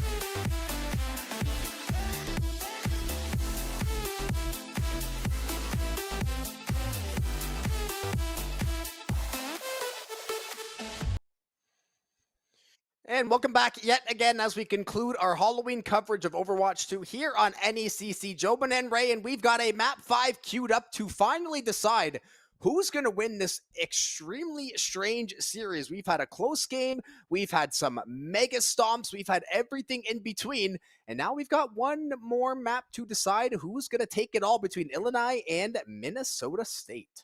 Which has been the crazy thing because like there hasn't been like a thread between all these maps that make them make sense in my head. Like it's not like, oh, this map, this team was better at this comp, therefore they won and they stomped. This map, the other team was better at this comp, therefore they won and they stomped. It's just been such a mix and match, so it's hard to say. As we do have Watchpoint Gibraltar being our last map, which we know is going to be extremely dive heavy, as we see the ban for Illinois going to be that hazard, which we have seen the Mavericks run, and the Wu Yang will be banned for the side of the Mavericks. So to me, you know, we're either going to get Diva or Winston. You know, makes me think back to when the Winston got banned on Saravasa. So maybe this is the map that Illinois has been having that in their back pocket this whole time. But we do know Minnesota State has the capabilities of playing the Diva, so I can't wait to see where this is going to go. You know, I forget about the Doomfist, and you know, it's not normally something I think about on Gibraltar, but I mean, if you're good at the comp, you can make it work on this map for sure. And what we've seen out of Illinois, if you ask Take a Shower if it's a good Doom angle, they're going to say yes regardless of the situation. This hero is getting locked and loaded regardless of what the outcome may be, but definitely comfort, definitely some confidence on it, and that is oftentimes more important, as I did see somebody from Minnesota State get blipped. Yeah, as the pause is going to come in, they lost one of their DPS players, which is unfortunate. So bear with us, folks. But from what we could saw, we know for sure on the defense we were getting that Doomfist coming out of Illinois, which is just so typical. No surprises here. They're gonna die on the hill that got them there. I mean, the Doomfist, they were able to win Esperanza on that. So they're like, hey, we played Doomfist there. We're going to play Doomfist on Jibby. You can't play Hazard. So you're going to have to play Diva into us, which Diva is not great into Doomfist because, you know, the only thing you can eat are his little pulses, but that's not where Doomfist does his damage. It's by punching you, and Diva's a ginormous target.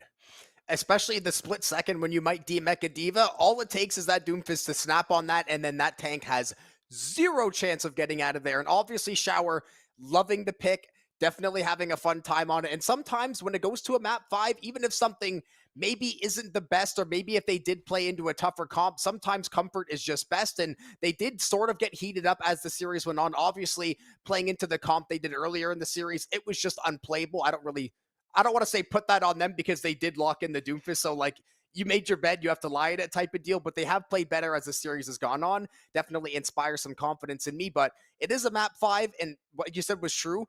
There's been no consistency throughout the series. It's been back and forth. It's been up and down. It's been all over the place. So genuinely no idea what both of these teams are going to look like this game. As just had patience with us, folks. So we mentioned we had a player DC, but you know, for any of you guys who weren't around, just to summarize, map number 1, we had a duel of the Zarya's in which Ilani on Samo was able to take map number 1. As we went into map number 2, we'll focus on this series now, as we got Minnesota going to die on that Zarya hill, but it looks like they are going to take an adaptation out of Ilani's book, as they are going to have Foost going over to the Reaper, as Gavin and Double Invictus Widows. will be in a Widow duel. Oh, double Widows. I've seen some pretty strong college Widow players the last few weeks as well. They're starting to feel more confident now that the semester's been in season for a little while, although I don't suspect it's going to stay a Widow pick the whole time, especially on the offense. Yeah. Invictus going to pop over to the Tracer. They've been showing a pretty deep hero pool. Obviously played the Cassidy, played the Freya, now hopping on the Tracer, so enjoying the hit scans, definitely so. We are going to see Foos looking to get active a little early on the high ground. Illini just content to try to dig in their heels and see if they can get Gavin a sweet, sweet pick. Nice shot, but not enough damage to kill. There's a lot of cart progress has been made as we see them turning their attention to the Tracer on the point, as Invictus is going to go down, which is interesting because we haven't seen Invictus really play Tracer all that much. It's been Foos who's been doing that. Invictus has either been on the Cassie or the Freya all night. Yeah, they were swapping around the DPS, and that is a lot of the signs of a good team, right? Where they could just decide game 5, this is the time we need to switch. You might be a great Tracer Gibraltar player for whatever it's worth, and they go in for what they feel like is going to give them the best chance to win. And best chance to win is a Widow hitting headshots. That makes your life so much easier as the front four for Illini. So if Gavin can keep cooking like this, they might be in very good shape, but it is a Widow. It can definitely get overwhelmed and chased out of the game very quickly. Here he goes. We see positioning being taken from these teams. We see Foos try to go after Gavin, going to get him down with a nice bubble and TP up to the high ground. That is the name of the game. Get on the Widow, and that SMG that she has is not nearly enough DPS, especially against a Reaper with a Zarya bubble. Foos understanding the assignment, knowing that if they take Gavin out, they've lost all that backline damage. And this cart already close to getting the time bonus. Pulse Bomb's going to get chucked out there by JS2, but just a little bit off target there, and that means Illini still looking to find an angle to draw blood in the fight, but they are not able to. Minnesota State, 2 kills in the cap. Yeah, we're going to have to see how this Doomfist continues to work, but I mean, the wind is literally just mostly staying on the cart and saying, hey, come at me. Like, you're going to have to kill me eventually, and I have a lot of damage to deal with you, so I think they're playing their game very well on this map. The trap that every team falls into. Have to kill the Zarya to win. Shooting the Zarya means she will kill our entire team, and you have to try to manage that combo and manage fighting her when the energy goes on. We are going to see Gavin pop the sonar, so they're going to get a lot of information, and there you go. I believe Foos was going for a teleport to safety. The Widow catching on to those antics, able to land a nice killer headshot. And now the rest of Minnesota State basically just funneled into the side room. They have basically accepted the fight loss at this point, but they have made a lot of progress. I don't know about that one. Excuse me? Try to go for the hero Misclick, grab, maybe? but ends up dying? Like, that is devastating. Oh, okay, they're going to swap. Okay, that makes a little bit more sense. I was about to say, too. I was going to say, hopefully it's a misclick and I'll give him the benefit, but that looked a little suspicious, but the swap makes much more sense. Yeah, okay, so they're going to go over the Diva, so they're going to have a lot more control over the high ground, especially on the second point. Makes more sense. You can't really just hold the low ground as much as you would like to. The high ground ability for this team to hold is just too big. And with the TP, they were trying to make something happen, but Math just able to get Invictus, and just the Cassidy, now you're down one. Yeah, I guess maybe the TP play was to try to help the Doomfist get a little more active in the fight, just bring the Doomfist to the team, and then he can cook a lot harder, but as we've been saying, the Doom, not that, and obviously Shower has played very, very well in stretches, so it's definitely not their fault that they haven't won the other 2 games and did sweep, but you're just limiting what you can do in some of these team fights, and obviously you can get caught out a little easier than some of the other tanks, but now when you can actually get into the mix and you actually have uptime, this is what the Doomfist is capable of. 2 early picks in the fight, able to get the Kiriko to burn TP and cleanse, and you bought so much room for Illini, so much room in fact that Minnesota State feels the need to force the beat. Yeah, both teams have now used the beat. Kitsune Rush is coming out from Minnesota State, as Illinois still has the ability to throw down that if they on the Widow serve getting please. Kills. Yeah, they don't need it when Savage. Gavin's getting kills like that. Exactly. To not hop off the Widow after what Foos did to you on the Reaper is very tempting to just say, listen, I had my fun on the Widow, I won us 2 fights, now they're going to come after me, I have to switch characters, I have to make a swap, but understanding, listen, I just need to position well, I need to make sure my teammates are not getting caught out, so I have that extra space to fight, and then the headshots flow through, and now we are going to see the Freya swap, but that was a high-value Widow for how long they had it. Oh, I agree, and I think the Freya is also going to be a great swap. I mean, you do have to just be careful of wind on the Diva, but it should be high value, keep your distance, and it should work very well against the Sim as well. Kitsune Rush comes out. Yeah, it looks like we're maybe going to see a TP play get set up. Ultimately, though, Shower just going to go for the body block in the door and try to lock down the entire Minnesota State team, and that Doomfist going to get enough healing from the supports. Map and Dialga both going to get healed back to full, and Illini with a massive swing of 2 to 3 fights in a row where they're looking pretty good. The only thing for Minnesota State, they didn't really use anything in the very last fight, so they're going to have plenty to go off of when they come around back. I was going to say, in the blink of an eye, we're down to just a minute left on the clock for Yeah. the Mavericks. They will have both their DPS ultimates and the remix. So, I mean, basically what you're going to be able to do is use your photon barrier, which will basically allow Invictus to get a high noon behind a big shield and hopefully make something happen.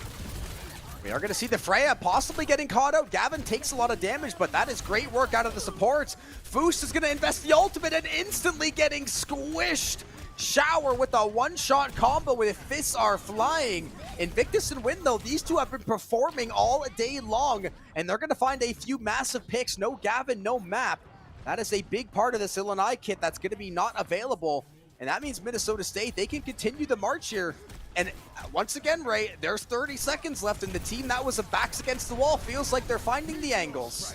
Yeah, Foos has gone over to the Sombra as well. It's going to force out the Doomfist ultimate, and the high nuke gets canceled. That was massive, and Shower somehow escapes with their life. They're very low, and they still might not survive, but they bought enough time, and then Topaz is able to find the kill. Minnesota State, they may have found the kills yet again in the nick of time. Yeah, the Kitsune Rush coming through in the clutch as well. That's going to buy them the point in a minute and a half on this third, as Gavin definitely, since swapping over the Freya, has been much less effective, and I think going over the Cassie definitely going to help with, can help deal with not only Foost but Wind, as it looks like Wind is going to go back, and they're probably going to make a swap here. The question is, what are they going to go over to? And looks like the Zarya once again, which is third point. I think they're realizing, hey, we don't have to take total control of the high ground like we did on that second point, so now we can go back to the Zarya.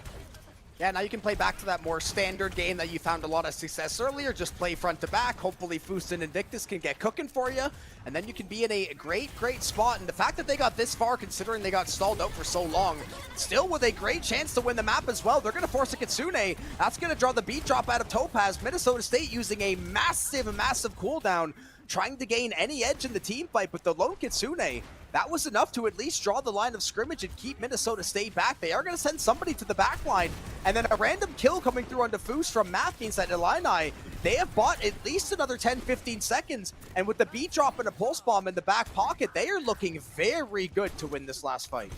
Yeah, Foos now going to go over to the Reaper to try and make something happen. They still have Invictus's high noon coming up into this final fight. But as you mentioned, Illinois not only have the pulse bomb and the beat, but they will have the Doomfist ultimate as well. Here we go, final fight. Shower waiting for the right time for the Meteor Strike, maybe. I don't even know if they're going to need any more cooldowns. The beat drop was all that they needed. The DPS ults and the Meteor Strike, not even any time to really think about using them. They didn't even need it. Minnesota State, 1 player left. The Pulse Bomb will eventually seal the deal. I'm assuming that's going to be it. Yep, no last second stall from Invictus. And Illini, a back and forth round 1, but they do eventually put a stop to the push. And they honestly, they didn't get a huge amount of distance on that 3rd point. I think it puts it into a very winnable situation if you can get to 3rd. I think 1st and 2nd can be hard, stalled pretty hard defensively. I think if you can break through those 2 points, if you're Illini, you put yourself in a great spot to win this, but they got to get there first. It's all about the small baby steps in the early part that can set you up beautifully later on, especially as you said, they can win that first 2 fights very cleanly. They can find the key picks that they're looking for. They can just get to such a nice lead, at least give themselves a buffer on the back end. If they do get stalled out in the mid game like many teams do, you give yourself that extra little grace period just in case things go a little bit sideways. I do love to see Gavin on the Widow again. They were performing quite well, so you got to at least try that out again for a few shots. Yeah, on the attack, you can, slingshot yourself up, look for, shot or 2, and then you can go back and swap if need be. But here we go. It's all going to end here. There's no possibility going into extras or anything like that. One team is going to come out a winner, and one team's going to come out a loser. Minnesota State 4-1, Illini 3-2. This is a big match for playoff implications in Division 2. Every kill, every fight amplified that much more with us being so late into the season. Every single mistake just means that much more, especially if more for the Illini side where you're sitting at 3-2, staying above 500 typically gets you in the playoffs, barring any help needed from the other teams. But Illini obviously are Minnesota State sitting a little more comfortably, and there's Gavin on the Widow getting the headshot onto the Tracer. That makes you feel like $1 million.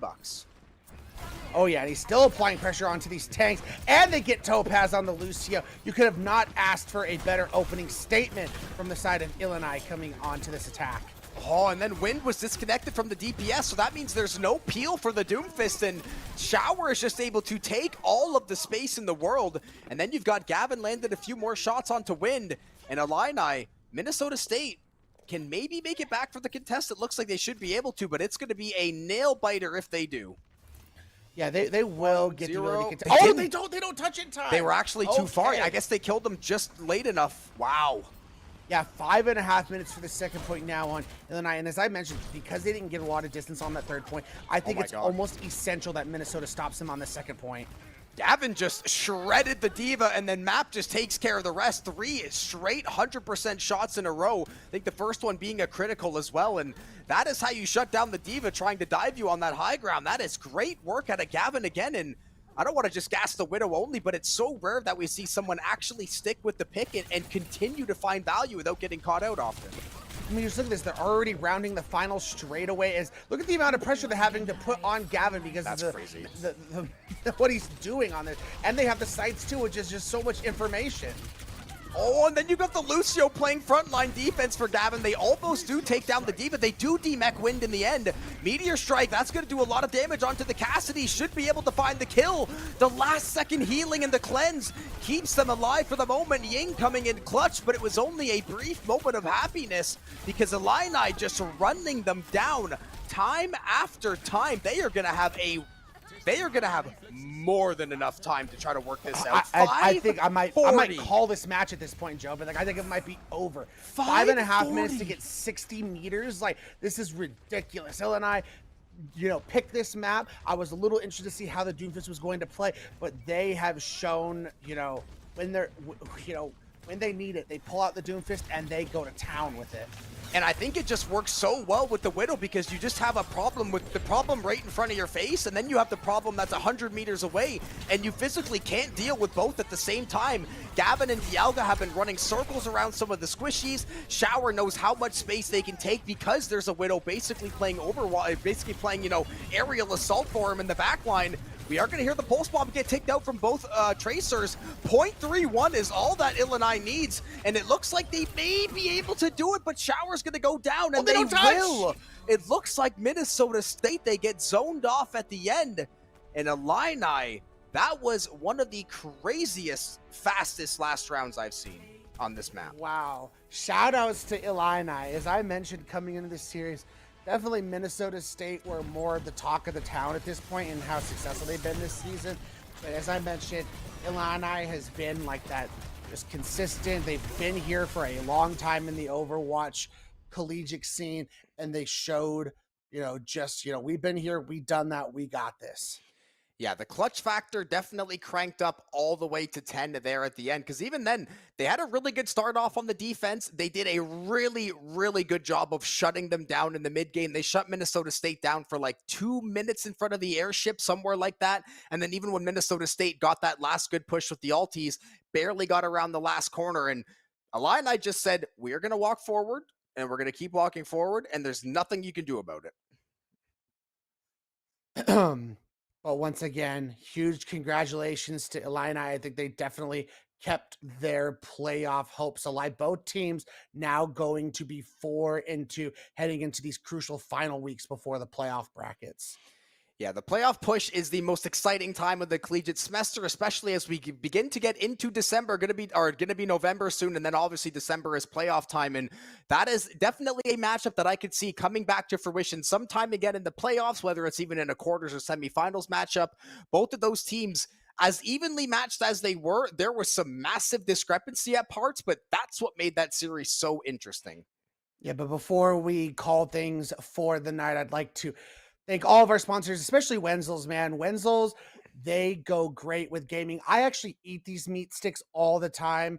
They are delicious. They got so many different flavors. The ones I have at home are the pepper jack and the cheddar ones, but they got jalapeno flavors. They got all different types of flavors. They are delicious. They are legendary Wisconsin meat sticks. They are just so delicious, high quality. They've been around since 1977, so they know what they're doing in the meat stick game. So make sure you guys get you some. And once again, shout outs to our other sponsor, Blue Light, with the bluelight.com. Make sure to get some of those blue light glasses. They are fantastic, super high quality. And just a reminder, for next week, we got Valorant on Monday, Marvel Rivals on Tuesday, Rocket League on Wednesday, CS2 on Wednesday, League of Legends on Thursday, and Overwatch 2 Friday. It won't be us, it'll be Twin Salty and Tiny, but make sure you guys tune into all of that.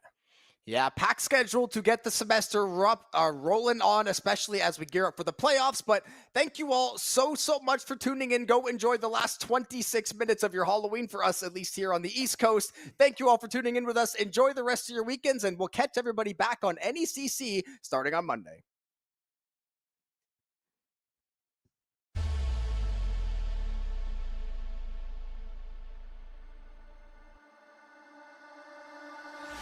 All I seek to find is a world that's mine. Need a place to hide, but you're free